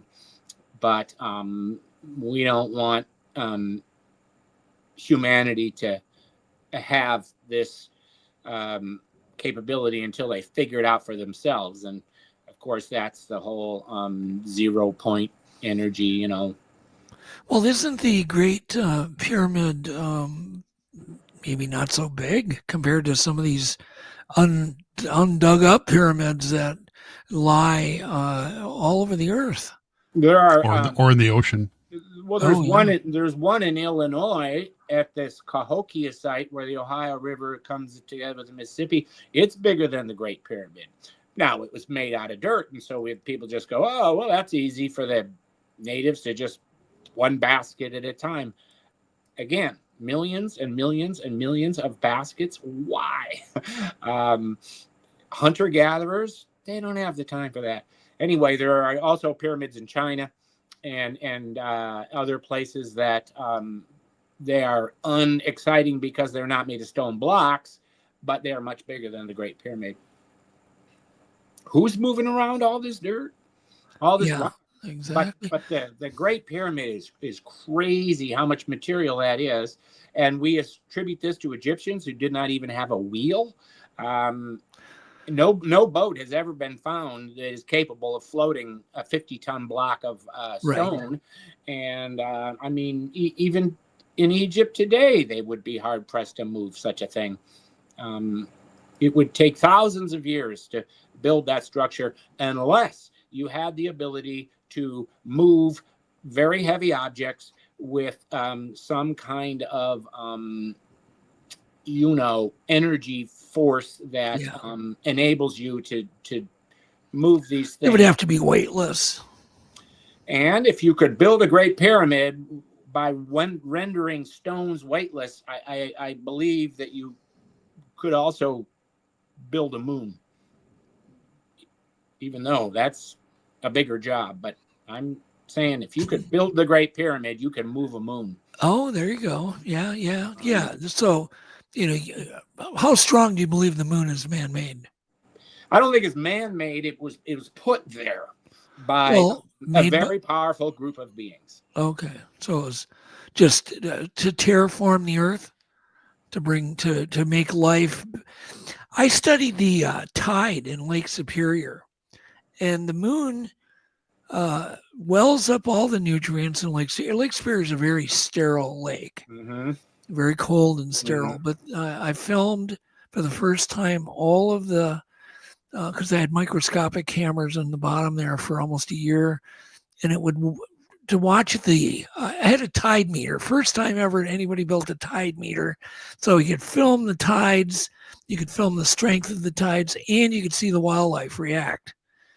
And so it was so interesting to watch the nutrients and little copepods and all the creatures get basically, welled up from the bottom from the tides. And Lake Superior would die if it wasn't for the moon. I'm absolutely convinced after that year's study that would just die. It would be dead very quickly. The larger life forms would die off. So the moon has done a huge terraforming job on Earth. And it's another coincidence. And the energy that the Great Pyramid presumably created was done in part because of the fluctuations of the Earth owing to the moon's gravity. Yeah. So the moon plays into the means by which the Great Pyramid was able to produce this power that then, of course, was being wirelessly transmitted. Tesla would have loved that trick. But what we still don't understand about the Great Pyramid is what were they using this electricity for? Did you cover the Coral Castle and all in any of your? Yeah, I did. Because you did? There was that guy. His name escapes me at the moment, but I have his book here on the shelf. It's a little thin book, but in Florida, right? He built this giant structure in Florida, right? With very simple equipment, and he's moving blocks that are way heavier than his block and tackle equipment. So the guy's, what was his name? Verhinden or something. Well, anyway, he felt like he had solved the mystery of the pyramids, and he was sort of demonstrating it through this set of structures he built out of the local coral rock that he was quarrying on site. Well, he was very, basically building the pyramids on a small scale. He was alone. He did this alone. He moved multiple ton rocks. He did it at night too, I think, didn't he? This is the book on the Great Pyramid. There's a couple of these, but this guy is a chemical engineer. Do you think it was a big battery? And of sorts. Power plant. Now, what they were doing with this power? Well, again, they were advanced. These weren't the native Egyptians. That pyramid was put there because of the energy that could be recovered from the Earth owing to the moon's and tidal fluctuations. But Egypt ended up being the perfect spot, and that's why they put it there. It wasn't because the Egyptians built it, and they certainly didn't build it to bury their pharaohs in. They may have made small tweaks. I think the Egyptians had no idea what was going on with these cats who made this pyramid and were doing all this stuff, and they were, they thought of them as gods. Okay, what year are they saying the pyramids were built? And Well, what year do you think they were built? They're saying what, 400 BC? But no, I think the pyramids are 150 to 200,000 years old. But it's all stone. How do you carbon date anything? You know, it's a very tough thing to get a handle on. Yeah. But they're saying that the Egyptologists date it back to I think 400 BC. That sounds right. And during the reign of Corfu, right? Wasn't he the king who supposedly had it built for Khufu? I think Khufu was the one that. Khufu? Yeah, I think. Well, anyway, they have different names for him.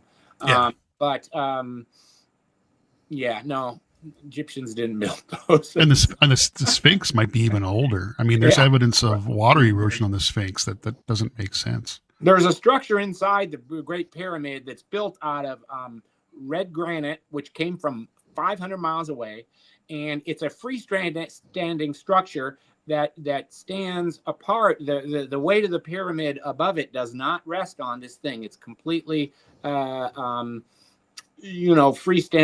inside the pyramid, and all the weight of the pyramid is redirected around this thing. It was put there to vibrate, and the crystals in the red granite are quartz, and we all know that quartz cycles. It vibrates at 60 cycles a second, which is why we put it in watches. And piezo barbecue. Every time you start your barbecue or your gas stove, it's just a little piece of quartz that vibrates. Yeah. So I mean, Tom, but just think about the amount of electricity, the little chunk of quartz that can make a spark. You know, it's like a 200,000 volts. You know, yeah, it's low amperage, but it's high voltage. Could you imagine what you could do with a big chunk of quartz?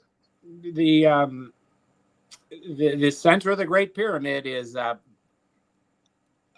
more than 500 tons of quartz crystals in a matrix of granite, granite, feldspar, and mica are the three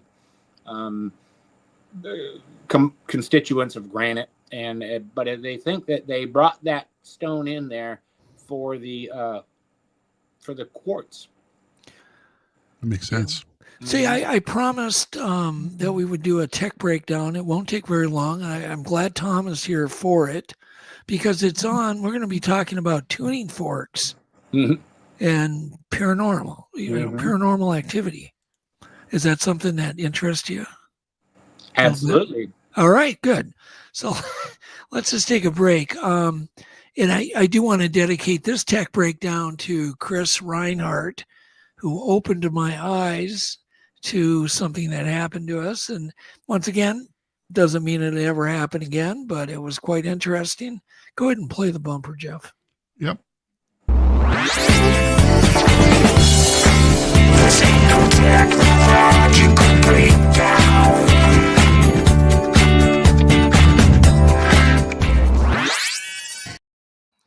Okay, so this whole thing started for me when we went to Snowgrove Lake, and I see Chris. He just comes out and he's got every gadget you can imagine, Chris Reinhardt, and he comes out and he's got this tuning fork, the one that you're going to throw up, Jeff, photo 7. So he's got this tuning fork. Hang on here, get rid of that. And he pounds it like with this little mallet, right?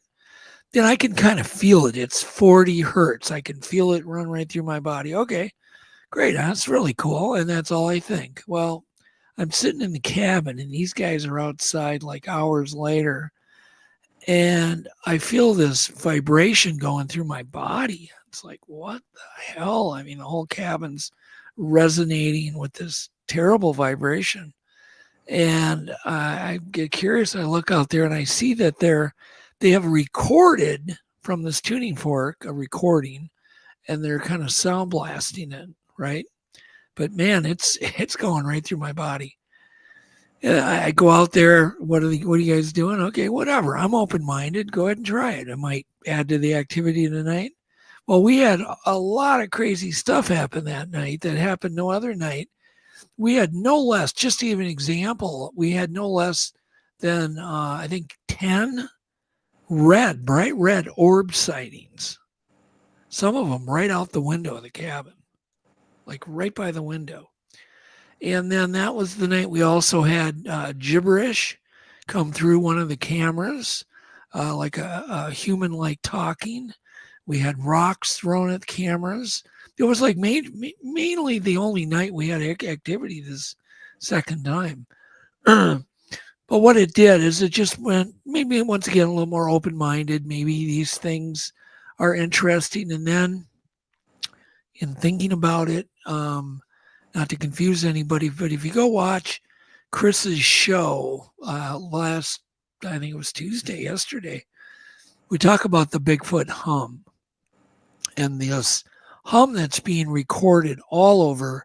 People are mailing me, they're mailing David, all of these recordings. And Tom, I'm curious whether you've ever heard this.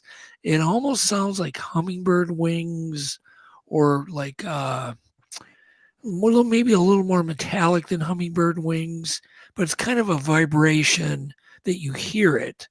And we recorded a bunch of it up at Snell too. We recorded this strange, very kind of deep hum. And there's reports all over. So I recommend you go watch Chris's show. But this is something that you can try. You can either get a tuning fork. It's like, what is it going to hurt? If you've already tried everything else, you want to try this. Go ahead. You're going to want a 40 hertz tuning fork. And Jeff, I gave you a couple of videos. Yep.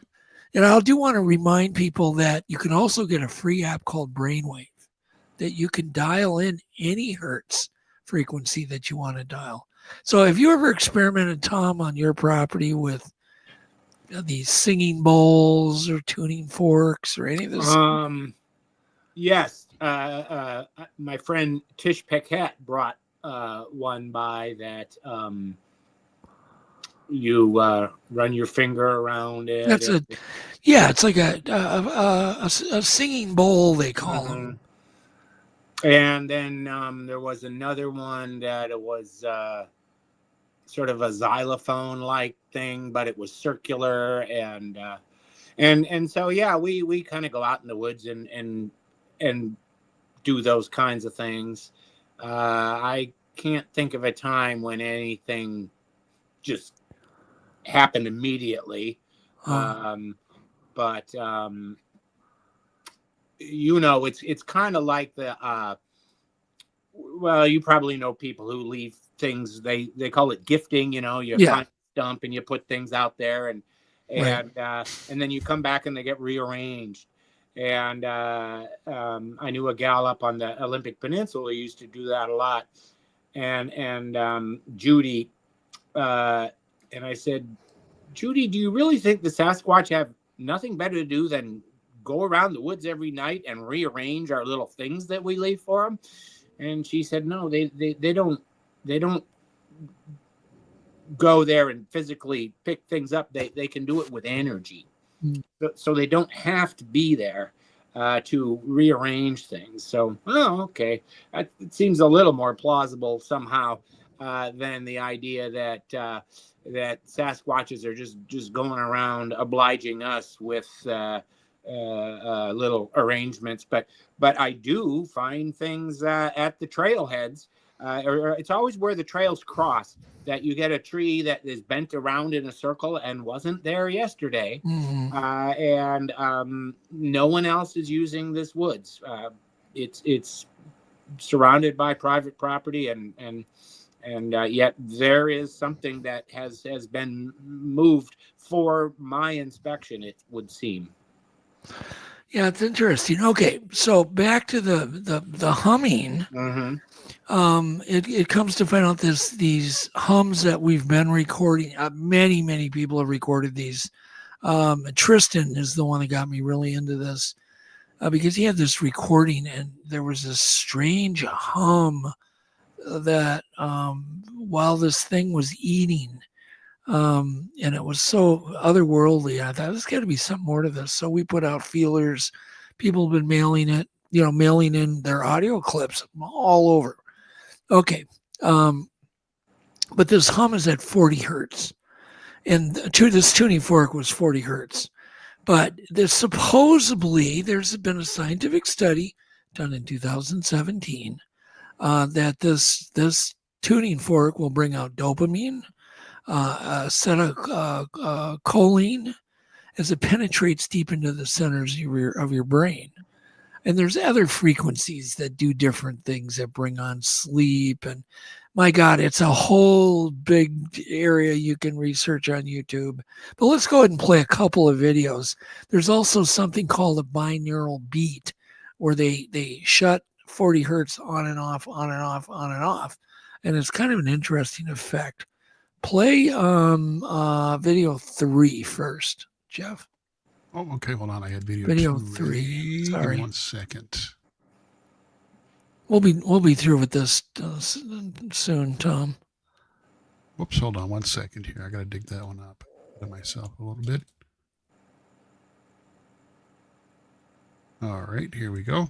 All right.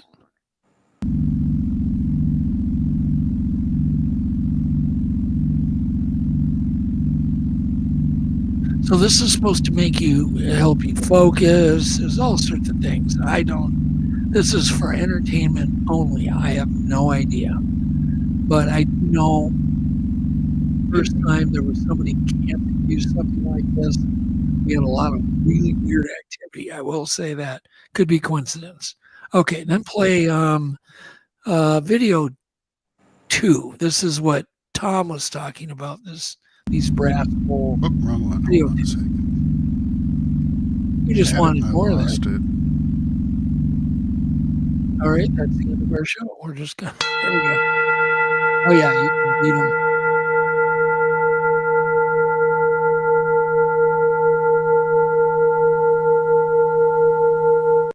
So that's 40 hertz with a brass bowl. And then there's another example, video 4, real quick. Another binaural beat, 40 hertz.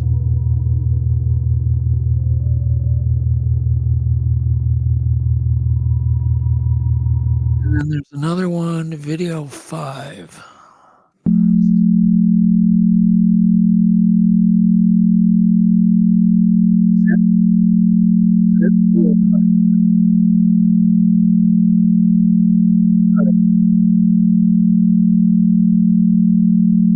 Okay. Hello. Was that video 5, Jeff? Yes, sir. Okay. All right. Anyhow, so those are things you can try. Might be fun. Might change your life. Might do nothing. I have no idea. But open-minded to it. What say you, Tom? Well, it kind of reminds me of Henry Franzoni used to play his drums, you know. Yes. Sit out in the woods and drum, you know. He was Did it work? Well, I don't know what he got for a response, but you know, I often play guitar out in the woods, and I don't think it's going to necessarily bring about an introduction, but I think it is the kind of thing that sort of sets you apart and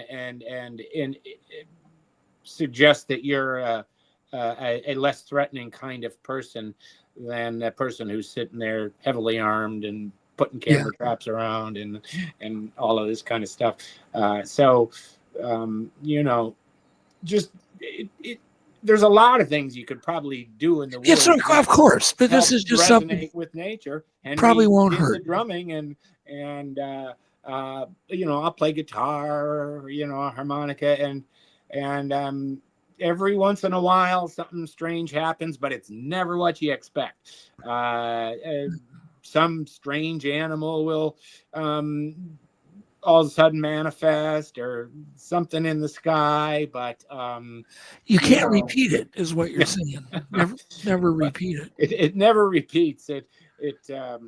Whatever happens is it's for you, and it's once, and then don't wait for that to happen again. But there's just a lot of ways to sort of commune a little bit with nature, and it seems like from person to person, different things work better and different things work worse. Now, one of the things that Ron Moorhead would say about those tones and things is that they're activating what's called the pineal gland behind this part of your skull and your brain. There's this little gland that is inactive and overlooked in most people, but if you calcified, or fluoride, fluoridated, but anyway, it's sort of one of these things in the human body that we're really not sure today what exactly it's there for and what it's capable of. But we do know this: some people have sensitivities that the rest of us do not. I don't consider myself a super sensitive person, but I know people who are. And so rather than trying to be that person, I, ask people, will you try this and see what you get for communication? But every once in a while, I get something kind of like that, some thought that just comes out of nowhere. And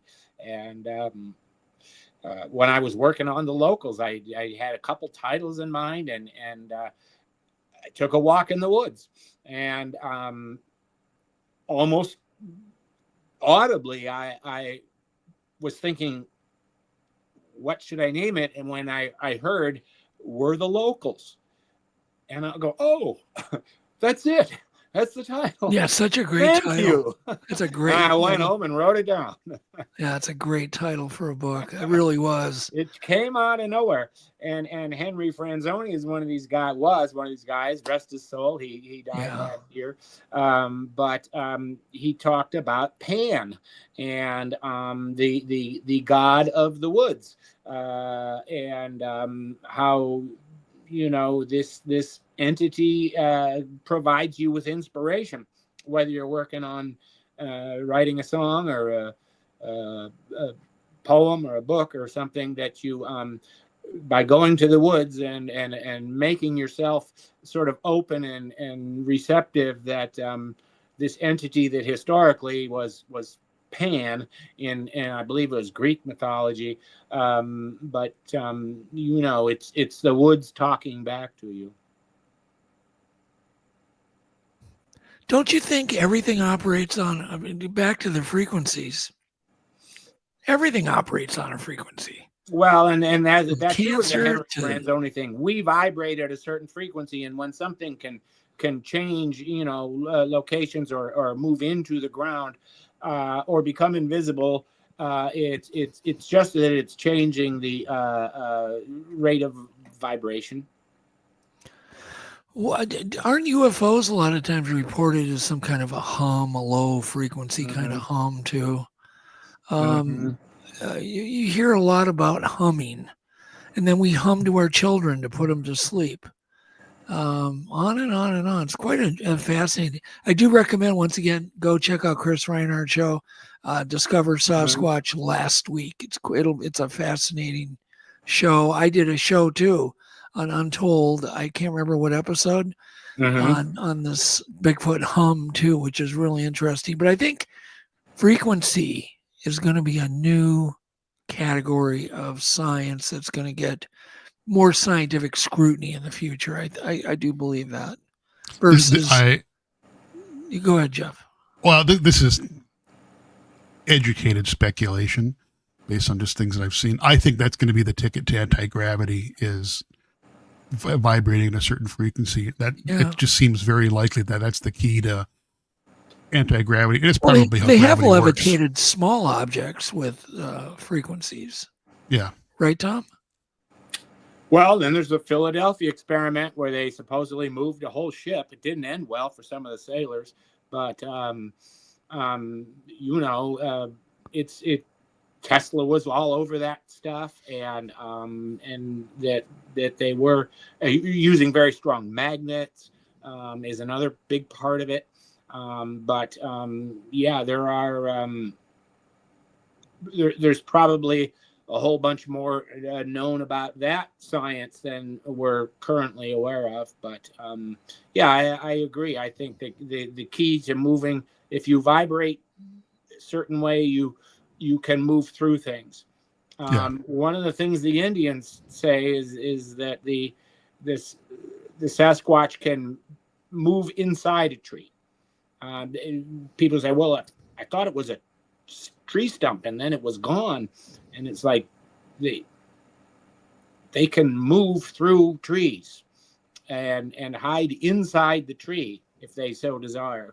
Obviously, that could only happen if you did something to your rate of vibration that enabled you to pass through solid objects. It appears that's how bumblebees fly too. Is they don't fly with using aerodynamics. They fly. That's a lot of evidence that they fly with vibration. Interesting. I've never heard that, but unsound bug there is. I can't remember if we talked about it here or not. I guess not. But I just was reading about that's a pretty it's a new theory. But there's kind of a famous science experiment that you can prove that bumblebees should not be able to fly. Yeah. But one of the explanations is that their wings are vibrating at a certain frequency that kind of lets them manipulate their mass through gravity. And so who knows? It's a pretty interesting explanation. And that would also, it makes sense that if a biological animal can do that, that other ones could too. Bigfoot probably could. If they could, generate a certain frequency, who knows? So, all right, let's digress. What's the scariest paranormal or Bigfoot or thing that's ever happened to you, Tom? That because I know you're basically a scientist, but we've all had crazy, scary things happen to it. I think everybody has, but most people don't want to talk about it. What was your one big thing? Was it the ear flick or was it something else? It scared you to your core. I'd have to think. I don't know. I've had some terribly spooky dreams, but who hasn't? As far as things that have happened to me while I was awake, maybe I've been a pretty lucky person, but I've never been scared, injured, come close to death that I know of. Okay. Are you okay? Would you just right now leave your home and start walking through the woods alone without a flashlight, knowing what you know now? All the time. You don't have any problem with that. See, right. In fact, the better I learn the trails, the less I need a flashlight. I can feel the trail with my feet. I know when I'm on the trail and when I'm not. And of course, it helps that on very familiar ground. But I walk around the woods all the time. Okay. Well, I want to publicly lost a few times. I need to publicly state Thom Powell is 100 times braver than I am. Well, I have gotten lost, but I figured it out. You stand there and you think, okay, I'm lost. But if you have a winged humanoid swoop at you in the middle of the night, you won't do that anymore, I guarantee you. See, that's where it gets weird. Yes. When you see something that's like, I'm glad I was in my car. It's just changed me. I'm just scared of my own shadow at this point. Well, the fact that they didn't harm you in any way could be taken as a certain. But I was in my car. What if I was out walking around? Yeah. Oh man. No, I feel kind of blessed because I've had so little in the way of terrifying experiences. Yep. Even though I do try to put myself out there. Yeah. Sometimes I think they know who I am, and in a good way they sort of acknowledge, oh yeah, it's just him, you know. And, well, you're a funny balance, Tom, of science, and then what the hell, anything goes. Mm-hmm. I like that about you. And did you ever witness Bigfoot eye glow? Where they're yes, I have. That I've seen 2 or 3 times. I have seen, an orb moving below the tree canopy. Oh, okay. I know people who say, well, that's a Bigfoot. It's in its orb phase. Okay. Yeah. One time they could be right. I was knocking on the tree at Alan and April's house all night long, 3 knocks with a baseball bat, 3 knocks, 3 knocks. Nothing happened. Drove home as soon as I got out of the car at 4:30 in the morning, sun just barely rising up in August, and 3 knocks right out of my woods, the exact same pattern I was using 100 miles away. And so I asked one of these people who have a sort of a paranormal explanation for everything, what he thought. How did that happen? Did they send a message to a local one over at my place and say, all right, we're going to mess with him. He's driving us crazy with these tree knocks. Now, as soon as he gets out of his car, do 3 knocks. And I said, how did that go? And he said, oh, well, the Bigfoot went into its orb phase and it rode home with you in your car. And I'm like, oh. So I don't know what to, Well, tell me about the eye shine that you saw. The eye glow. Was it glowing? Was it glowing or reflecting? As I remember, it was just in the distance and in between the trees, but I saw it, and then it like went out, like the eyes closed, and then that was it. And that was up in the Mount Hood National Forest, and of course one of our spots way out in the middle of nowhere. But there was 2 little bright lights. But the reason I didn't think that much of it is because I couldn't in any way be certain it wasn't some other animal that was somehow his eyes were reflecting off some. So I just, that's weird. Now I have in my sighting investigation days encountered people who said things like, well, this guy said, I put a trinket on the bench out in the woods, and then I hid, and here comes this creature, and it stood over the trinket, whatever it was, I don't remember, and then he saw out of the eyes of the creature that was standing over it, 2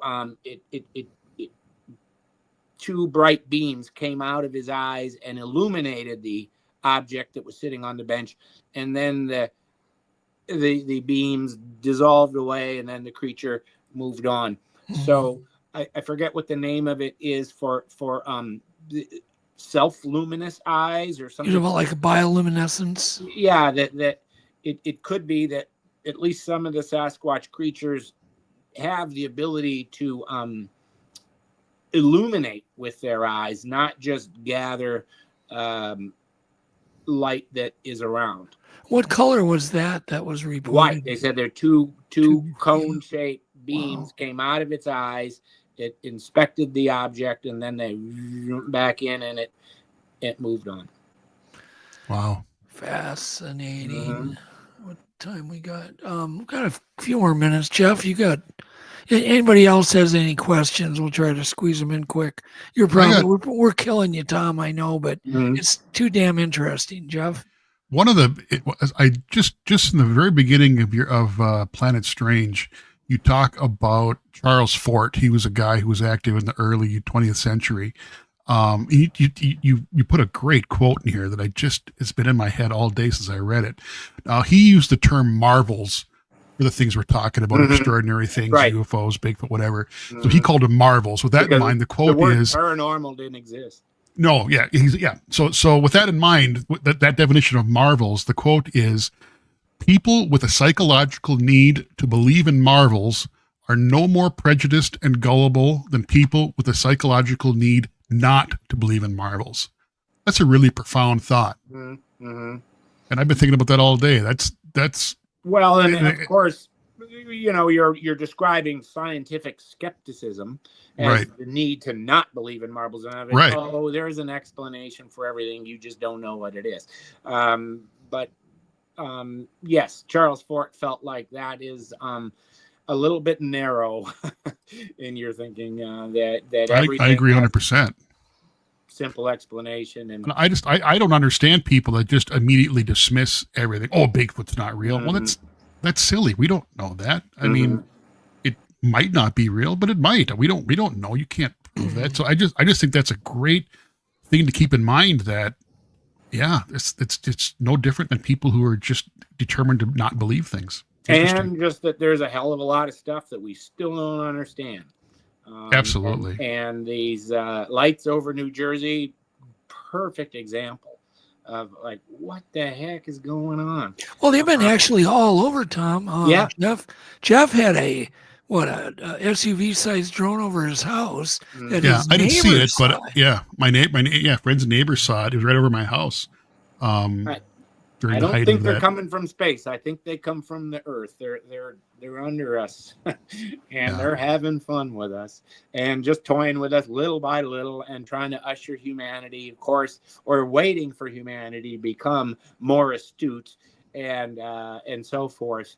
And when we finally reach that degree of sophistication and so on. I think then we'll have this, meeting of the minds that Stephen Greer has talked about. Do you think humanity is ready, though, to handle? I do. I absolutely do. Yeah, I kind of do too. Some of us. I don't think everyone is, but a lot of us sure are. Yeah. Did you guys read? I think there's some comment? cultures that. Jeff and Tom, can you read this? The comment that's on the screen. Right. It says another log on the fire. He got up. Literally threw me 10 feet. Did complete 60, landed flat on my back. Interesting. He was alone and sober, and he got thrown 10 feet. Oh, yeah. That's rude. That would be life-changing. I would... something like that would stay with me, too. And be scary. I think that... for whatever reason, I've just never been singled out in that way.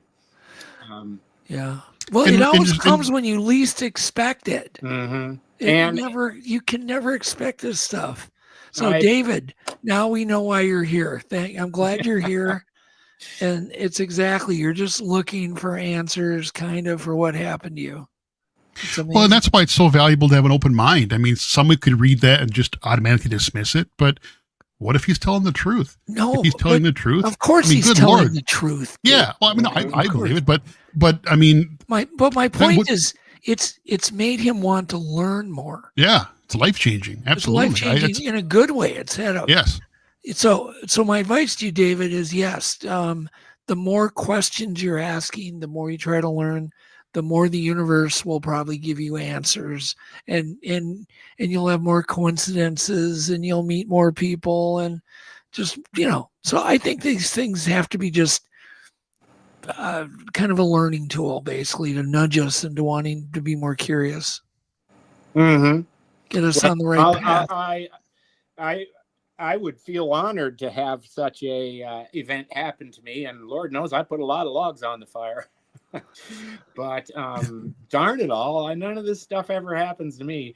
But that's okay. I'm a researcher. I'm not really an experiencer. I had one Sasquatch sighting that was very fleeting, and I don't put a lot of emphasis on my sighting, but I do find that the information that I get from collecting sightings from multiple people paints a very compelling picture.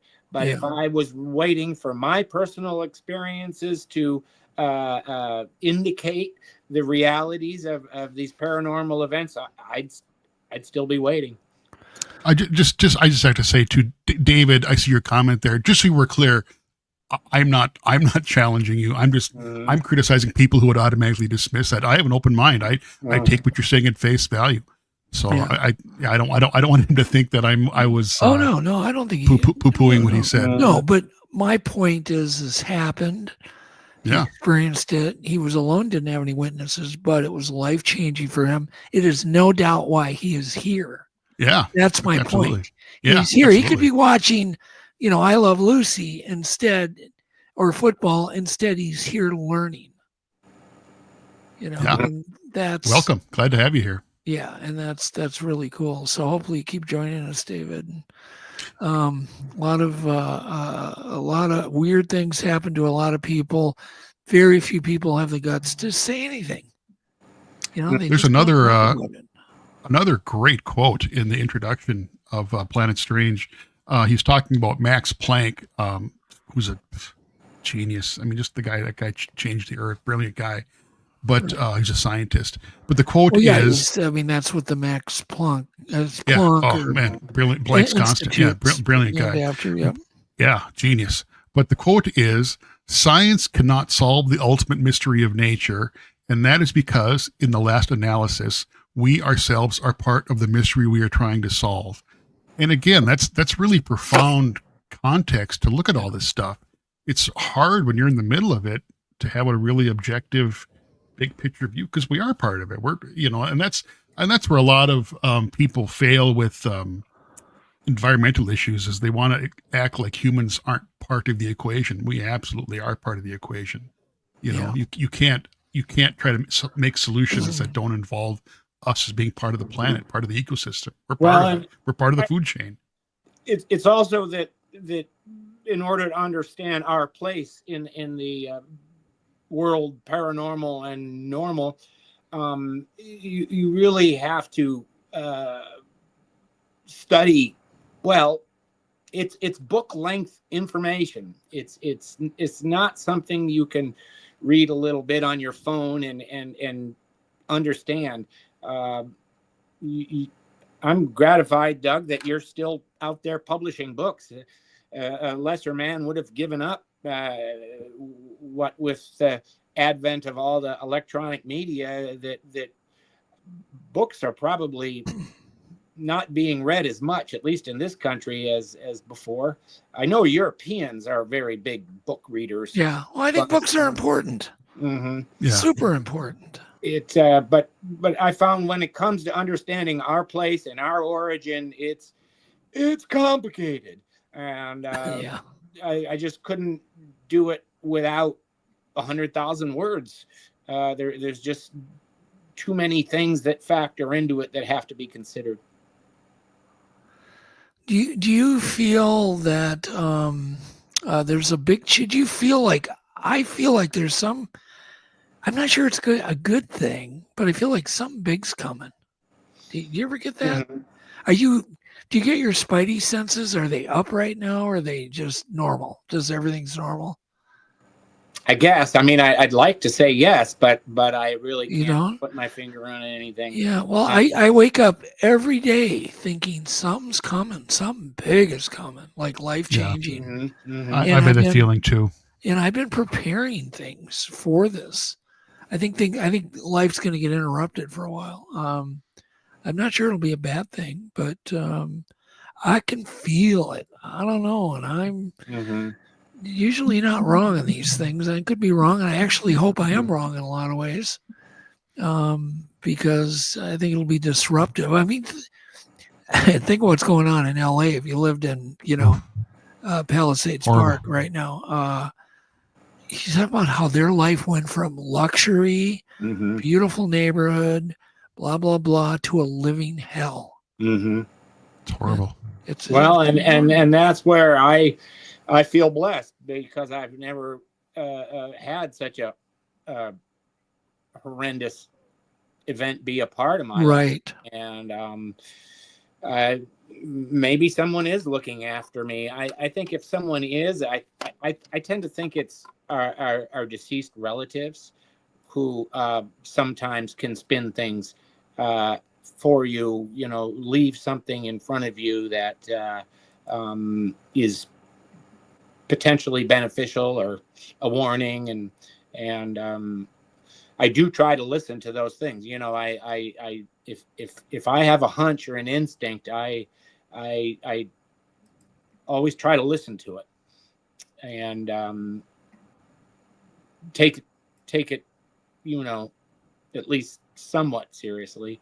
And maybe by doing so, I've managed to avoid the bus with my name on its bumper, or whatever bad thing.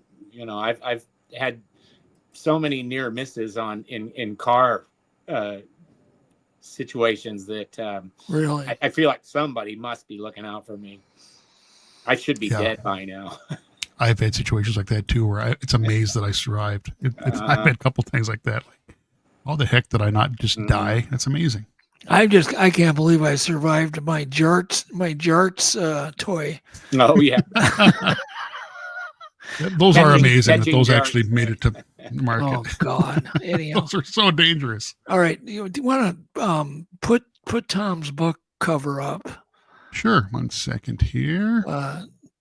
You can get Tom's book on Amazon. I'm excited to finish reading it, man. It was great. Hanger One Publishing. There you go. Would you mind, Tom, if I give a copy or two away next week? No, that's all right. I'll do that next Wednesday. I'll give a couple of copies away. Mm-hmm. But you definitely, it's a must read. Tom is an amazing writer. That I will absolutely give you my personal reputation. He's an amazing writer. He will be riveted. When Tom writes, it's crazy. How did you become such a good writer, Tom? I don't know. I think just I just practiced. I think the most important thing is you have to have something to say. Yeah, I just practiced. Okay. I wrote the first book because I was afraid. I had hundreds of sighting investigations that I had done, and I was just afraid that one day this hard drive is going to crash and I'm going to lose all this. So I just wanted to get it off my computer. And so, truth be told, I sat there at my desk at school, and the principal thought I was working, but I was writing my first book.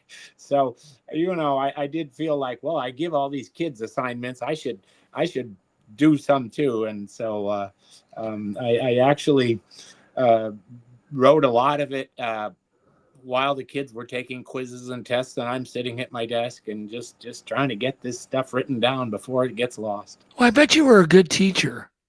I tried to have fun. I tried to make it fun. That was the main thing. And so that I think was the... I still run into kids in the neighborhood who were in my class, and they do say, yes, you did. You made it fun. Say, Tom, when I was in elementary and high school, whatever, I got D's and C's and everything, but science always an A. Mm-hmm. Nice. That was my best class. Why? Too. Because I was interested in it. And I always had pretty good teachers. Me too. I was lucky. Science teachers were always pretty cool. Yeah, that does. It certainly helps. And certainly had I would imagine you've had a positive effect on many kids. So that's good. Good for you. Thank you. All right. Where can they get a hold of you if they want to get a hold of you? And what if they want an autographed copy of the book, or what do you want to do here? Boy, the autographed copy. I'll be in Ohio. There's a Hocking Hills Bigfoot event in August. B. Mills is the gal who puts that on.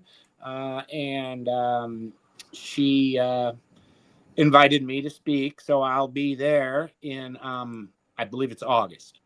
Other than that, I guess they'd have to mail the book to me back and forth. Who wants to do that? But anyway, I do have an email account, and it's tom.powell, but just make sure and put the THOM. Yes. But tom.powell@yahoo.com. I will say my email is quite polluted with spam, and so it takes me a long time to find the things that are worthy of a response. Well, thank you so much, Tom. Thank you. Thank you for having conversation. me on. Thanks, Jeff, for all your hard work to get the show put together. It's a pleasure. It was a great conversation. Thanks, everybody in chat and all the members and our moderators, of course. Thank you, Catherine and Tristan and some of the other moderators that are in here. I'm sorry I can't name you all, but I do appreciate everything. We will see you all next week, and let me leave you with these words. If you're writing a book, if you're trying to get thin, no matter what you're trying to do, remember that someday is not a day of the week. Good night, everybody. Good night. Good night. I call you up in the middle of the night, been bothered by dreams, ain't feeling alright. You give me comfort, say just give it some time. By the end of our